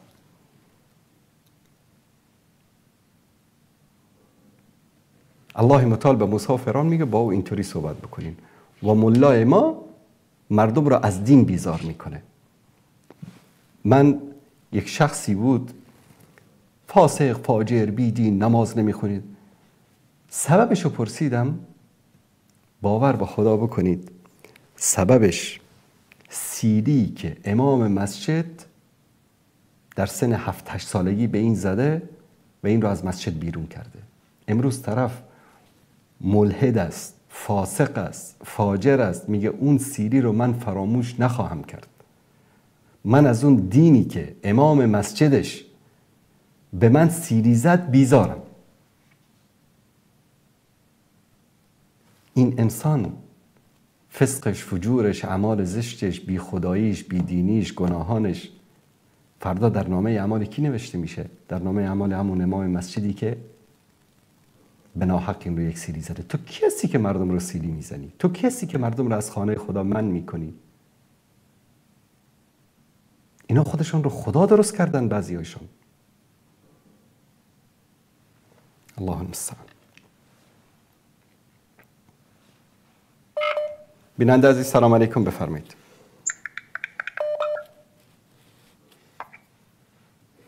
استاد انصاری خسته نباشید. سلامت باشید بیننده عزیز، بفرمایید. خواهش میکنم. استاد انصاری فرمودید امروز برنامه آزاد هرچی دل تنگت میخواد بگو. من 2 تا موضوع، حالا هر کدوم وقت باشه، یکشو بفرمایید. یکشو خواهش میکنم. اولیش همین که دوستمون زنگ زدن درباره سب حضرت علی، یکی هم درباره توحید شیعه و سنی بود. حالا هر موضوعی که شما فکر میکنید، هر کدومشو دوست دارید بفرمایید. خواهش میکنم. اولا جناب انصاری ببینید، این دوستمون که گفتن سب حضرت علی سب پیامبره، شما فرمودید که روایت و چیز معتبری نیست. ببینید دیگه پیغمبر اینو بارها گفته.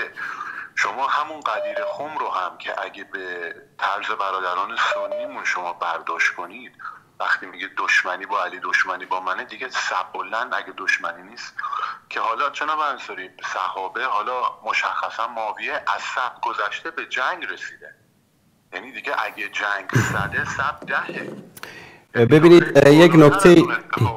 یک نکته رو فقط من اینجا اشاره بکنم. من اگر صحبتتون رو قطع میکنم معذرت میخوام به خاطر توضیح دادن، چون دوستان عزیز شیعه ما گاهی اوقات خلط میکنن به این روایت. مثلا روایتی که من کنت مولا فهذا علی مولا، اوکی روایت صحیح است، ما قبول داریم، در کتاب‌های صحیح هم آمده. تفسیر شما با ما فرق میکنه از این روایت. بعد این که اللهم عادی من عاده و والی من والا، خدای دشمنی بکن با کسی که با او دشمنی میکنه و دوستی بکن با کسی که با او دوستی میکنه. این قسمتش ضعیف است. در روایت های اهل سنت این قسمتش رو تضعیف کردن علما، اینو ساختن، یعنی اضافه کردن به روایت اصلی و در کتب صحیح ما این قسمت نیومده. در این که صحابه گاهی اوقات مثلا سیدنا علی با سیدنا معاویه با هم دیگه جنگیدن، درست در جنگ صفین جنگیدن، انسانها کشته شدن، خونها ریخته شد. اما بعد از چند سال میبینیم که با همین معاویه حسن ابن علی میاد صلح میکنه و حکومت مسلمان ها رو به او واگذار میکنه. پس به یک نتیجه میرسیم دوست عزیز که در اینجا مسئله دشمنی دینی نبوده، دشمنی سیاسی بوده. دشمنی اونجا که میگه که بالفرضی که اللهم والی من والا و عادی من عادا رو اگر ما قبولم بکنیم، در اینجا منظور عداوت و دشمنی بر اساس دین است.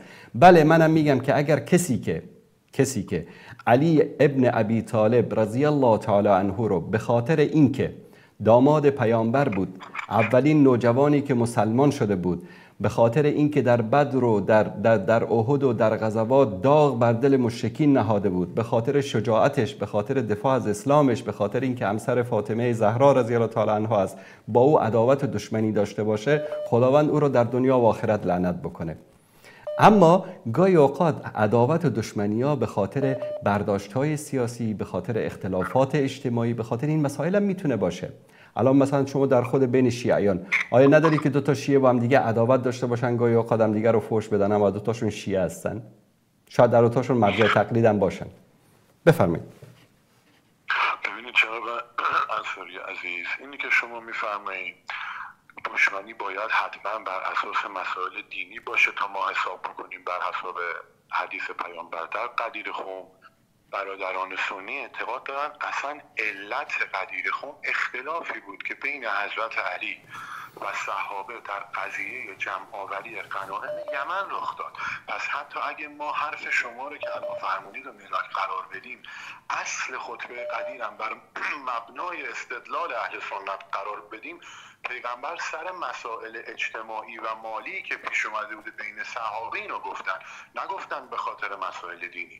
دشمنی با علی و دشمنی به خودشون گفتن. و جناب انصاری عزیز، مدارک زیاده تو صحیح مسلم حضرت علی میگه از پیغمبر شنیدم منافق با من نمیکنه، یا روایت دیگه ای هست که ام سلمه میگه از پیغمبر شنیدم هر کس علی رو سب بکنه پیغمبر رو سب کرده. حاکم نیشابوری گفته صحیح و به قول معروف سندش صحیح هستش. شما این همه مدارک و قرائن بعد بگید مثلا سب علی سب پیامبر نیست، این با این همه قرائن استاد انصاری عزیز، حالا من برداشت خودمون رو میگم اما به نظر ما دشمنی با حضرت علی 100% دشمنی با پیغمبره و کاری که معاویه کرده دشمنی بوده. حالا ما بحث معاویه رو قبلا داشتیم، امام حسن نمیخوام طولانیش بکنم، اما این قضیه که مثلا حالا برادران سنی روی محبت، من میگم روی محبت که میخوام بگم همه چی خوب بوده. من یک لحظه فقط اینجا ببینید، من اون برادر گفت که من سب علی فقط سبنی و من سبنی فقط سب الله. کسی که به من فحش بدهد انگار به علی فحش بدهد انگار به من فحش داده است و کسی که به من فحش داد انگار که به الله سبحانه و تعالی فحش داده باشد. این روایت را حاکم نیشابوری روایت کرده. من خودم این آدرس رو دادم به اون دوست عزیز. 3 تا عیب در داخل این روایت هست. یکی از راویانش مدلس است، یکی از راویانش ضعیف است، یکی از راویانش شیعی است. یعنی 3 تا مشکل این روایت داره و این روایت در هیچ یک از کتب معتبر حدیثی اهل سنت، بخاری، مسلم، ترمذی، ابو داود، نسائی و ابن ماجه که کتب معتبر ما هستند روایت نشده. وانگهی حضرت علی با حضرت معاویه جنگ کردند. آیا این جنگ این دو نفر با همدیگر سبب میشه که ما یکی از این دو طرف رو فحش بدیم، تکفیر بکنیم، کافر و منافق بدانیم، یا نه اختلافات سیاسی بوده بینشون با همدیگه جنگیدن؟ اگر شما میگید نه اختلافات سیاسی نبوده، مسئله کفر و ایمان و اسلام و کفر بوده، پس حسن ابن علی که امام شما هست نباید با یک انسانی که کافر بوده و منافق بوده صلح میکرد، چون صلح با کفار نمیشه، صلح دائمی با کفار نمیشه. واگذار کردن حکومت اسلامی به کفار کفر است. یعنی شما الان بیایید مثلا به عنوان یک شیعه رئیس جمهورتون یک کافر تعیین بکنید، رئیس جمهورتون رو یک مسیحی یهودی تعیین بکنید، این هم در فقه شیعه و هم در فقه اهل سنت کفر است. ببینید استاد انصاری عزیز، من بحث کفر رو این وسط نمیارم. نه شما وقتی که این روایت رو قبول میکنید و به رخ ما میکشید، یک لحظه یک لحظه من از شما سوال میکنم، وقتی که شما این روایت ضعیف رو، این روایت باطل رو که حاکم نیشابوری رحمت الله علیه روایت کرده، خب اونجا میگه که کسی که علی رو سب بکنه منو سب کرده، کسی که منو سب بکنه الله رو سب کرده. یعنی چی؟ الان یک نفر بیاد به خدا فحش بده بعد اون مسلمان میمونه؟ ثانیاً همون مسئله‌ای که میگه که مغیره ابن شعبه حضرت علی رو فحش داده دروغ است، میگن که معاویه حضرت علی رو فحش داده دروغ است. هیچ یک از کبار صحابه، هیچ یک از اصحاب پیامبر به حضرت علی فحش ندادن. اونها منزلت و مقام همدیگر رو میدانستن. بفرمایید. استاد انصاری عزیز، ببینید اولا معاویه که با حضرت علی جنگیده، جنگ پله آخر صبره، یعنی دشمنی اگه کی میگه؟ پله آخرش کی میگه؟ بکشن همو بکشن. کی میگه اصلا این رو کی میگه؟ دشمنی یعنی شما میگین بین این که یه نفر به یه نفر فوش بده تا یه نفر با یه نفر با شمشیر همو بکشن. گاهی اوقات به خاطر مسائل سیاسی، الان مثلا آقای کروبی رو مثلا، یا اون یکی چی، آقای موسوی و کروبی 2 تا از فرزندان نظام جمهوری اسلامی بودن؟ مگر اینا جز اعضای شورای رهبری انقلاب اسلامی نبودن؟ مگر آقای موسوی رئیس مجلس شورای اسلامی نبود؟ مگر آقای موسوی نخست وزیر 8 سال دوران جنگ با عراق نبود؟ مگر این 2 تا فرزندان نظام نبودن؟ چه بلایی سرشون آوردن؟ اما آیا این دشمنی دینی بود یا دشمنی سیاسی بود؟ اینا که همشون جنایتکار بودن، این کروبی و موسوی اینا همه اون زمانی که سر کار بودن جنایت شده تو ایران، اینا سکوت کردن، از کار کنار گذاشتن. این نظر شماست. من میگم آقای خامنه‌ای با آقای موسوی و آقای کروبی دشمنی دینی داره یا دشمنی سیاسی؟ آقای انصاری عزیز، آخه مثال اشتباهه. حضرت علی امیرالمومنین یا نبود؟ آخه معاویه چی کاره بود که به نظر مخالف بده؟ امیرالمومنین بود. از معاویه هم در زمان حسن ابن علی امیرالمومنین بود. آخه معاویه شما عزیز دلم، حضرت علی با اون فضایل، با مقیاس شما، با معیار اهل سنت امیرالمومنین بود. معاویه چی کاره است که میگه آقا من فرماندهی و تحویل نه؟ این اصلا غیر قابل پذیرشه آقای انصاری عزیز. چون الله متعال میگه شما اگر قرآن خونده باشید در سوره حجرات، الله سبحانه و تعالی میفرماید که و این طائفتان من المؤمنین اقتتلوا، اگر 2 گروه از مؤمنین با هم دیگر بجنگند.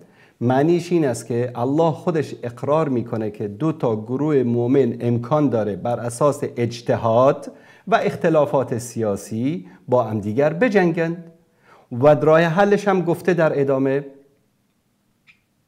فاصلحوا بینهما، گفته صلح بیارید بین اونها. حضرت علی و حضرت معاویه هم صلح آوردن در بین خودشون. استاد انصاری عزیز، امیرالمومنین حکم داده، اجتهاد نمیشه کرد. آخه مگه میشه همچین چیزی؟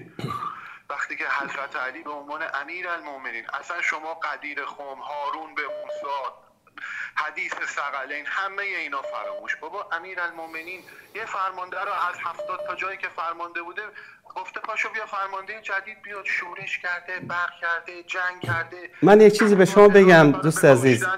اوکی، همه اینها رو ما قبول داریم. همه اینا رو ما در کتابایمون روایت کردیم. ما میگیم که حضرت علی برحق بود، ما میگیم حضرت علی امیرالمومنین بود، ما میگیم که معاویه و کسانی که با بودن باغی بودن، بغاوت کردن، بر علیه حاکم مسلمان شورش کردن، کارشون اشتباه بود. اصلا علی با معاویه قابل مقایسه نیست. علی کجا؟ معاویه کجا؟ علی از جمله السابقون الاولون من المهاجرین و الانصار است. علی از اهل بدر است. علی داماد پیامبر است. علی اولین جوانی که مسلمان شد. علی اصلا قابل مقایسه با معاویه نیست. اما معاویه کافر نیست، منافق نیست. من اینو میخوام به شما بگم. ما هیچ وقت مقایسه نکردیم. همین حدیث ثقلین میگید، منزلت میگید، هارون من موسی میگید، همه اینا رو مگه شماها روایت کردید؟ عزیز دل برادر، اینا رو ما روایت کردیم. اگر ما این احادیث فضائل اهل بیت رو در کتابامون روایت نمی کردیم، شما هیچی نداشتید والله. و همین روایت های فضائل علی رو میدونید که روایت کرده؟ عایشه رضی الله تعالی عنها، ابوبکر رضی الله تعالی عنه، عمر رضی الله تعالی عنه، طلحه رضی الله تعالی عنه. همین اصحابی که شما فکر میکنید اونها دشمن علی بودند، اونها روایت کردند.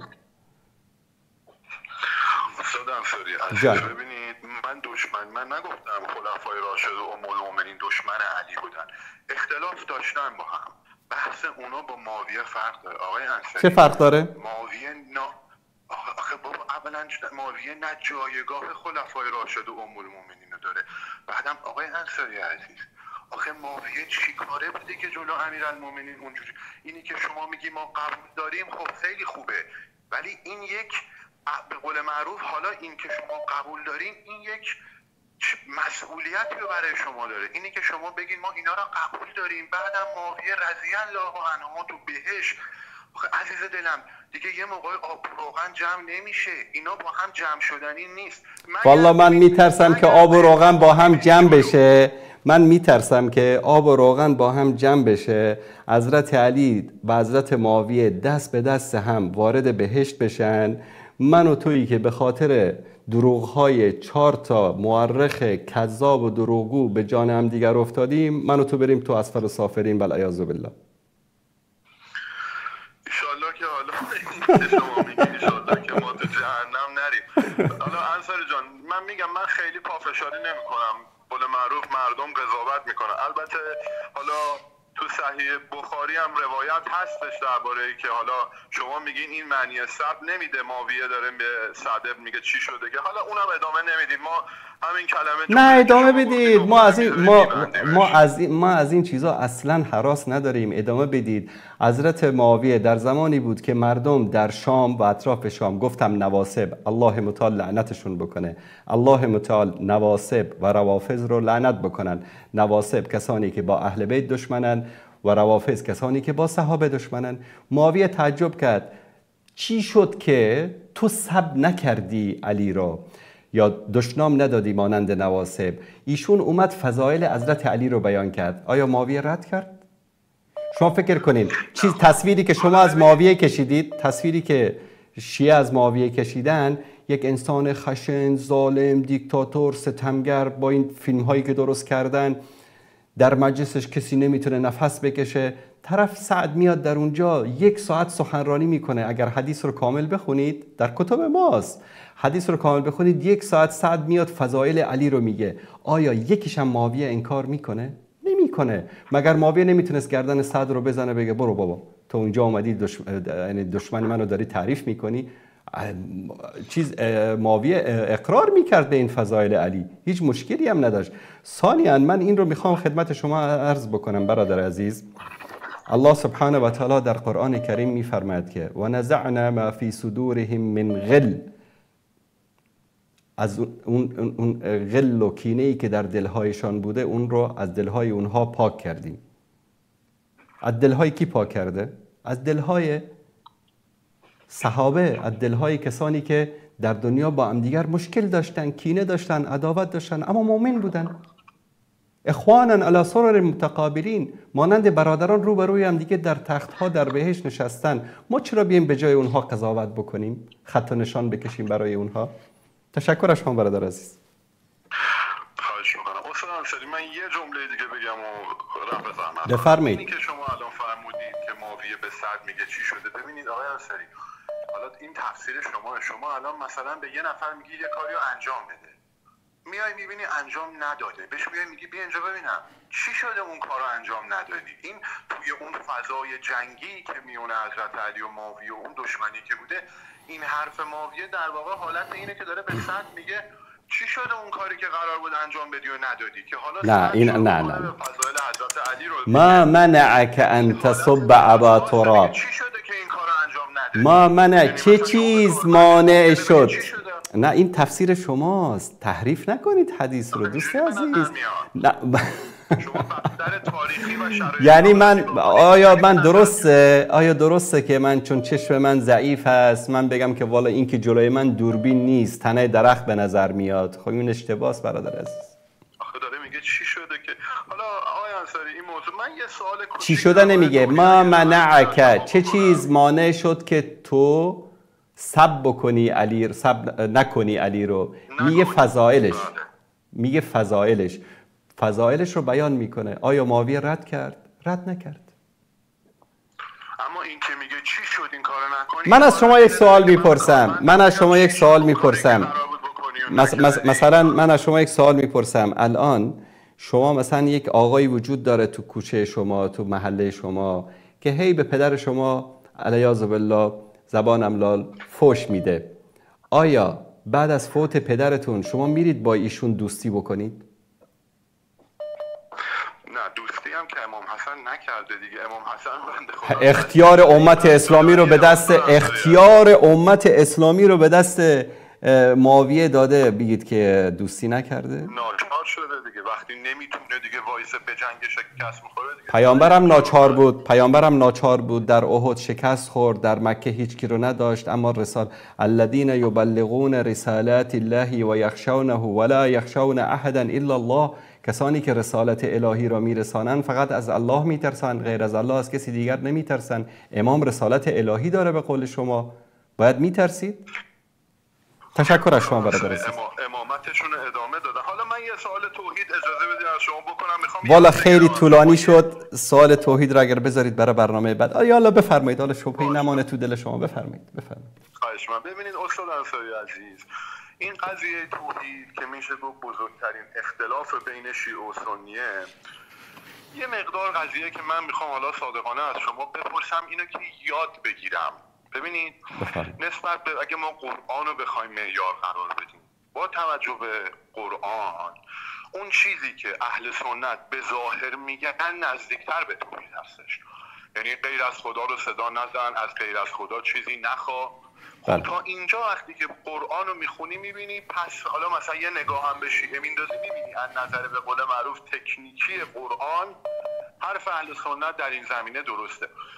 حالا اینجا دو تا موضوع هستش آقای انصاری که هر دوتاش برای من شبهه هستش. یکی اینه که خدا وکیلی میخوام از شما به قول خودمون راست حسینی رو به من بگی.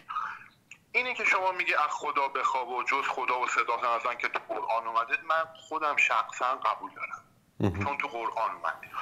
اما این شبهه‌ای که شیعیان میگن، سنی‌ها اینو میگن ولی از اون ور میگن یه خدای موفرفریه، نمیدونم بدون ریش این شکلی اون شکلی وجود داره، به قول شاه امرد.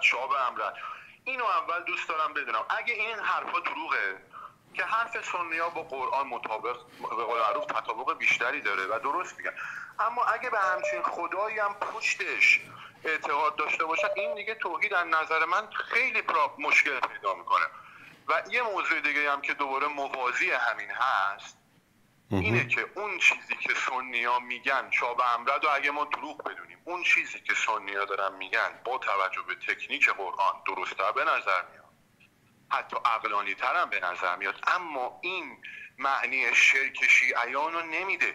برای اینکه اونها هم باز یه شاخه از توحیدن که میگن آقا چون خدا گفته اینا رو واسطه قرار، یعنی باز اون به اذن خدا و جدا از خدا نیست. میگن باز ما رفتیم پیش یکی که خدا گذاشته برای نزدیکی به خودش. درست. اما میخوام بگم از نظر من اون شرک نیست، ولی این حرف به ظاهر سنی‌ها درست‌تره که خدا از همه نزدیکتر و کاراتر و قوی‌تره. اما این شاه امرد اگر برای من یه توضیح بدین، خدا و خیلی مختصر هست یا نیست؟ دروغه. هم کسی که میگن که اهل سنت اعتقاد دارن به این که خداوند به همچین شکلی است، یک جوان موفرفری است، دروغه. در هیچ یک از مصادر اهل سنت نیامده که خدا این شکلی است. شما به زرس قاطع میفرمایید دروغه و همچین چیزی وجود نداره. دروغه. درست میفهمید. ممنونم از لطف شما، خیلی لطف فرمودید. زنده باشید. البته اینم بگم که جهت اطلاع شما، همه روایت هایی که در مورد این شاب امردی که علم میکنند اومده، همه اینها خواب است. خواب. متوجه شدید؟ همه اینها خواب است. و روایت هایی که حالا این یک بحث خیلی طولانی است، چون روایت هاست و بحث حدیث است و رجالش هست و فلان این است که محلش اینجا نیست. عقیده اهل سنت و جماعت در مورد ذات اقدس الهی این است که لیس کمثله شیء، هیچ چیز مثل مانند الله سبحانه و تعالی نیست.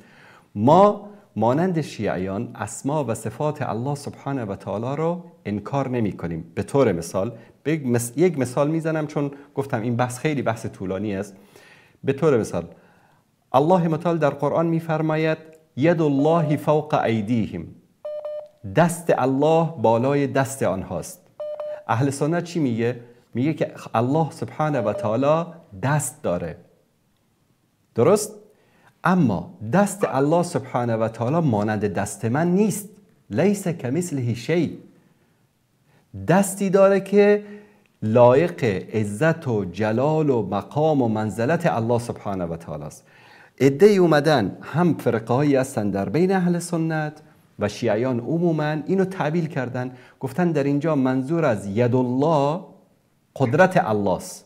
خب الله سبحانه و تعالی دیگه ان الله لا یستحی ان یضرب مثلا ما بعوزه فما فوقها، خداوند حیا نمیکنه از اینکه برای شما پشه رو مثال بزنه. خب خداوند میگفت که قدرت الله فوق ایدیهم، چرا گفت ید الله فوق ایدیهم؟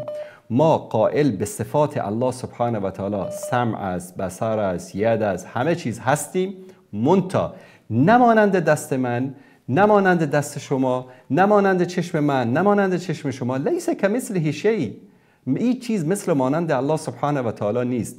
الان مثلا شما از طریق این تلفن دارید صدای من رو میشنوید، درست است؟ بله. این تلفن گوش داره یا نداره؟ بله. اسمشو گذاشتیم میکروفون. آیا گوش این تلفن مانند گوش من است؟ ساختارش از رو گوش انسان طراحی شده در طرح اولیه، اما مانند گوش من که نیست. نه خب تفاوت زمین تا آسمان فرق داره. یعنی اینو ولله مثل الاعلی، ما مثال نباید بزنیم به الله سبحانه و تعالی، اما این مثال رو زدم که ما خیلی چیزا امروز داریم در دنیا که کار دست رو انجام میده اما مانند دست ما نیست، کار پا رو انجام میده مانند پای ما نیست. ما قائل به تجسیم نیستیم. بله ما قائل به تجسیم نیستیم. بله تشکر ازتون. اوکی همون، یعنی شما قائل به تجسیم نیستین و اون خدای موفرفری که من چون دیدم شبهه میندازن شما فرمودید دروغه دیگه. همون میخواستم، چون خیلی واسم سوال بود که اهل سنت اینقدر مو از ماس میکشن سر توحید، حالا شیعیان رو من گفتم اونا به هیچ عنوان نمیشه که مشرک باشن. ببینید دوست عزیز، همین روایت خدا نمیدونن. بله همین روایت موفرفری رو از کتاب منهاج السنه ابن تیمیه میارن، درست است یا نه؟ یکی از مصادرشون کتاب ابن تیمیه میارن. ابن تیمیه در اینجا داره خواب رسول الله صلی الله علیه و سلم رو بیان میکنه و شبهات مجسمه رو داره رد میکنه. الان اگر به صفحه تلویزیون نگاه بکنید، من از کتاب منهاج السنه یک متنی رو که از ابن تیمیه است براتون میخونم تا این مشکل کلا حل بشه. دوستان نشون بدن منهاج السنه النبویه جلد دوم چاپ سال 1986 صفحه 529 در اینجا چی میگه؟ والله سبحانه منزه ان یوصف بشیء من صفات المختصه بالمخلوقین. الله سبحانه و تعالی پاک است از این که وصف شود به یکی از صفتهایی که ویژه بشر باشد یا مخلوقاتش باشد. و کل مختص بالمخلوق فهو صفت النقص، هر صفتی که مخلوق دارد، دست، پا، گوش، چشم، اینها، این یک صفت نقص است. والله تعالی منزه عن کل نقص و مستحق لغایت الکمال. و الله سبحانه و تعالی پاک است از هر صفتی که در اون نقص باشد و مستحق نهایت کمال است. وليس له مثل فی شیء من صفات الکمال، و هیچ مثل مانند الله سبحانه و تعالی در این صفات کمالش ندارد. فهو منزه عن النقص مطلقا، الله سبحانه و تعالی مطلقا از هر نقصی که هست پاک است. و منزه فی کمال ان یکون له مثل، و الله سبحانه و تعالی منزه است در کمال صفاتش اینکه کسی مانند و مثل او باشد. کما قال تعالی، مانند اینکه الله سبحانه و تعالی فرمود قل هو الله احد الله الصمد لم یلد ولم یولد ولم یکن له کفوا احد. قانع شدید الان؟ استاد انصاری عزیز، شما چون فرمودید جلوی دوربین دیگه این دروغه، من قانع شدم. حالا ابن تیمیه معیار نیست، اون اصل حدیث شما فرمودید یعنی غلط بوده دیگه، حدیث صحیحی وجود نداره در این مورد. هیچ حدیث صحیحی که اهل سنت بگن خدا این شکلی وجود نداره. کل ما فی الامر خوابی است که دیده شده و خواب هیچ وقت مثل واقعیت نیست و معیار نیست. تشکر از شما. درست. ممنونم، لطف فرمودید. زنده باشید. خدا نگهدار. خدا نگهدار.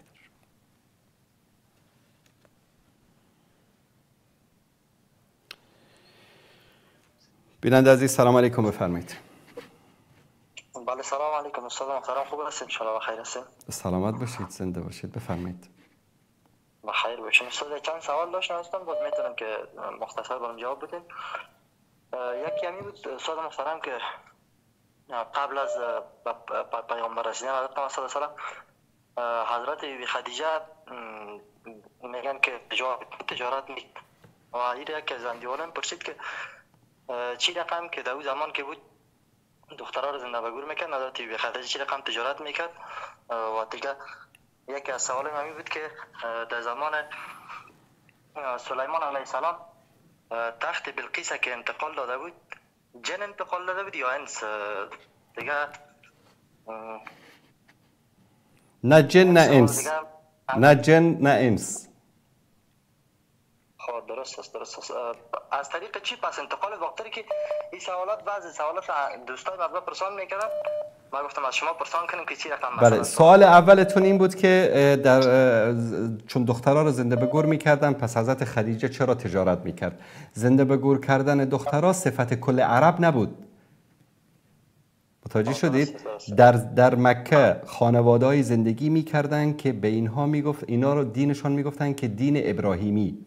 مثلا ابو طالب دینش دین ابراهیمی بود، عبدالمطلب دینش دین ابراهیمی بود، خانواده رسول الله صلی الله علیه و سلم خیلی از بزرگانی بودن در مکه که اینا خودشون رو پیرو ابراهیم علیه السلام میدانستن.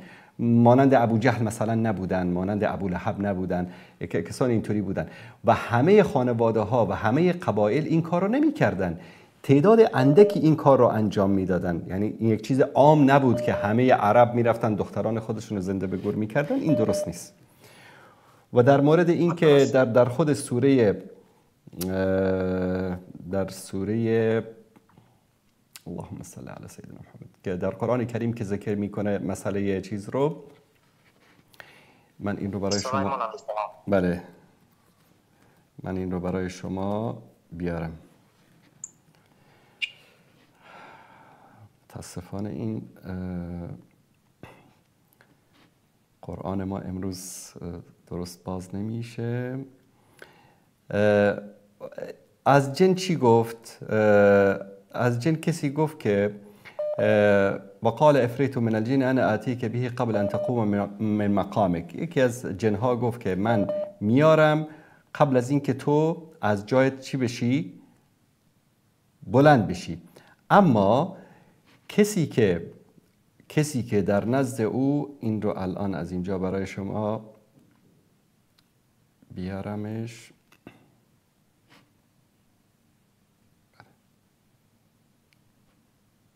قال الذي عنده علم من الكتاب، کسی که در نزد او علمی از کتاب بود. بعضی از مفسرین گفتن که این جبرئیل علیه السلام است، بعضی ها گفتن ملکی هست.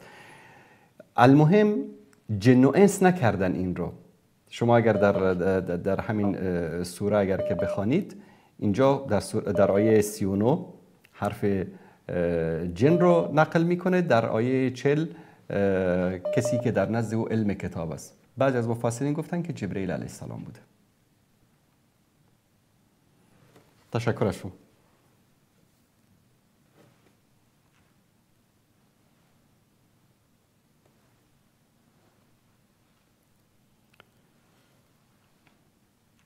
بیننده عزیز سلام علیکم، بفرمایید. سلام علیکم و رحمت الله. علیکم السلام و رحمت الله و برکاته. یک دو سوال داشتم اگر اجازه باشه. بفرمایید برادر عزیز. سوال اول، تا اول ماه مبارک رمضان آیا روزه از سنت گرفتن تا اول ماه مبارک دو جایز است؟ یعنی که نه مثلا روزهای سنت دوشنبه و پنجشنبه میگیریم، آیا جایز است؟ جایز است، مشکلی نیست. منتها به اصطلاح شعبان را به رمضان نچسبانید، اما جایز است، یعنی هر روز میتوانید بگیرید. رسول الله صلی الله علیه و سلم بیشترین ماهی که روزه میگرفتن ماه شعبان بود. روزهای سنتی که دوشنبه پنجشنبه است این رو بردام تا اول رمضان بدهیم هیچ باکی ندارد؟ هیچ باکی ندارد.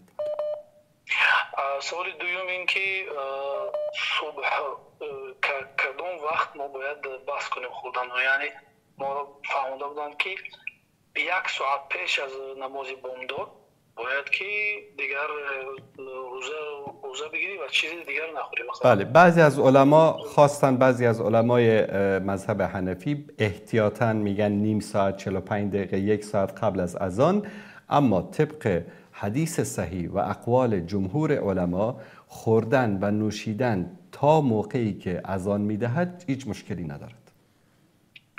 مثلا ما شرایطی که اذان مثلا میشن در یک جا نیستیم، اما وقتی نماز رو نگه کرده بگی مثلا چیکنه میشه، مثلا وقتی نماز فقط میتونیم تمام. دقیقاً بله. مثلا شما اگر که من اینجا برای شما در گروپ هم میگذارم تقویم ام القرا، یکی از تقویم های به اصطلاح معتبر جهان اسلام هست که اوقات شرعی رو در کل دنیا برای شما کشورتون و جایتون و شهرتون رو انتخاب بکنید، برایتون میگذاره. میتوانید به همین اعتماد بکنید یا به مرکز اسلامی که در شهرتان هست، اگر از اهل سنت باشن میتوانید به اونها اعتماد بکنید و یک جدول وقت اذان رو بگیرید. وقتی که این جدول رو میگیرید احتیاطاً 10 دقیقه 15 دقیقه قبل از وقتی که نوشته شده است شما خوردن و نوشیدن رو ترک بکنید، چون این ساعت هایی که میگذارن دقیق هست اما گاهی اوقات شاید پس و پیش شود. احتیاطاً 5 دقیقه 10 دقیقه تا 15 دقیقه قبل از، مثلا اگر نوشته ساعت 5 اذان صبح، شما از 4 و 45 دقیقه بس کنید خوردن و نوشیدن. 15 دقیقه دیگه مشکل ایجاد نمی کند انشالله. اما متاسفانه ما در یک دولت که نیستیم، ما روانده هستیم، تو اروپا هستیم، هر دولت مثلا امروز در اسپانیا بعد 3 روز ما علاقه تو هلند میشیم، تو گرمانیا بعد 4 روز تو مثلا سوئد، مثلا جاهایی که مثلا علاقه تماما وقتشون دیگر است. درست. یک چیز معین نیست. اما برای این وقت‌های نماز ما مثلا برای وقت‌های نماز هست در سایت‌ها که مثلا وقتی همون شهر همون چی رو از سایت گوگل گرفته اونجا وقتی نماز. نه از گوگل نگیرید، از سایت‌های اسلامی بگیرید، از سایت‌های اسلامی بگیرید. مثلا الان همین تقویم ام القرا رو من برای شما نشان بدم. دوستان عزیز باز بکنن همین صفحه رو نگاه بکنید به صفحه یوتیوب. مثلا شما اینجا در کدام همون لحظه‌ای که هستید در کدام کشور هستید، مثلا میرید در بلاروس هستید، مثلا در فرانسه هستید، در هر جایی که هستید، در اونجا میرید. بله در اونجا وقت نماز رو در اونجا انتخاب میکنید. در هر کشوری که باشید برای شما اینجا باز میکند، وقت نماز رو برایتان نشان میدهد. هیچ مشکلی هم ندارد. جزاکم الله خیر. ایاکم الله. زنده باشید، سلامت باشید برادر عزیز. خدا نگهدار شما.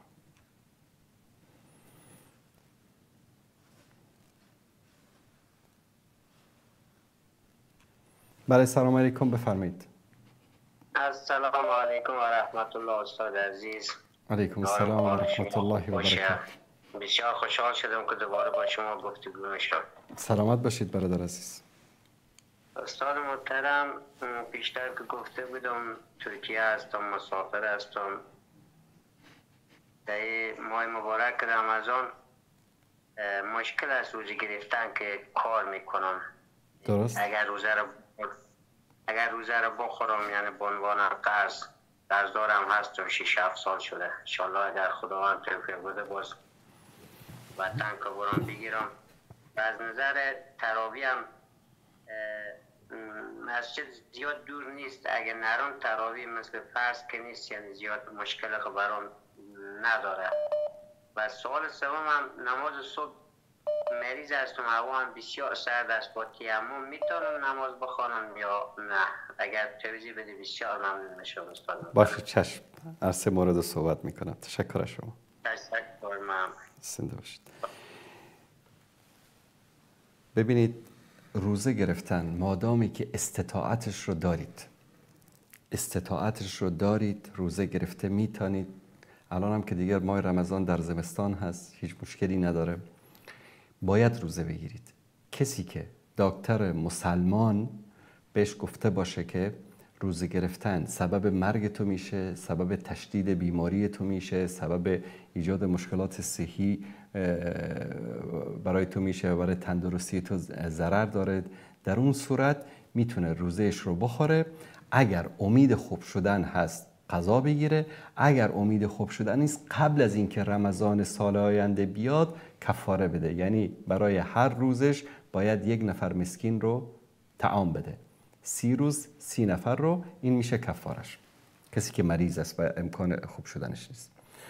نماز صبح میخواد بره به خاطر نماز، اما میخواد نماز بخونه، اما چون هوا سرد هست تیمم میکنه. تیمم در صورتی جایز است که اولا آب نباشه یا آب به اندازه سرد باشه و شما مبتلا به بیماری باشید که با استفاده این آب سرد سبب مرگ شما بشه. در اون صورت تیمم کردن جایز است، در غیر اون جایز نیست. انسان به مجرد اینکه والا آب خیلی سرد است برم تیمم بکنم، این بهانه نمیتونه بشه برای چیز. و بله، همین موضوعاتی که خدمت شما بیان کردم. روزه رو باید حتما بگیرید، یعنی کتب علیکم الصیام کما کتب علی الذین من قبلکم لعلکم تتقون. و اگر که عذر شرعی دارید، فمن کان مریضا او علی سفر فعدة من ایام اخر، کسی که مریض است یا در سفر است میتونه در روزهای بعد از اون بگیره. اگر نمیتونه بگیره، مریضی طولانی است، مثلا یک مشکلی در معده داره که اصلا خوب نمیشه، این انسان عذر داره، در اون صورت به خاطر هر روز 1 نفر مسکین رو طعام میده و قبل از رمضان سال آینده. امیدوار هستم که الله سبحانه و تعالی ماه مبارک رمضان، این ماه خیر و برکت رو به خیر و خوبی و سلامتی برای ما برسانه. الله سبحانه و تعالی طاعات و عبادات همه ما و شما رو قبول بکنه و الله سبحانه و تعالی به ما توفیق بده که پیرو واقعی قرآن کریم و سنت رسول الله صلی الله علیه و آله و سلم باشیم و توفیق عبادت در این ماه مبارک رو نصیب همه ما و شما عزیزان بنماید. تا فرصت دیگر و برنامه دیگر همه شما عزیزان رو به الله متعال میسپارم و صلی الله علی سیدنا و حبیبنا محمد و علی آله و صحبه اجمعین و السلام علیکم و رحمت الله و برکاته.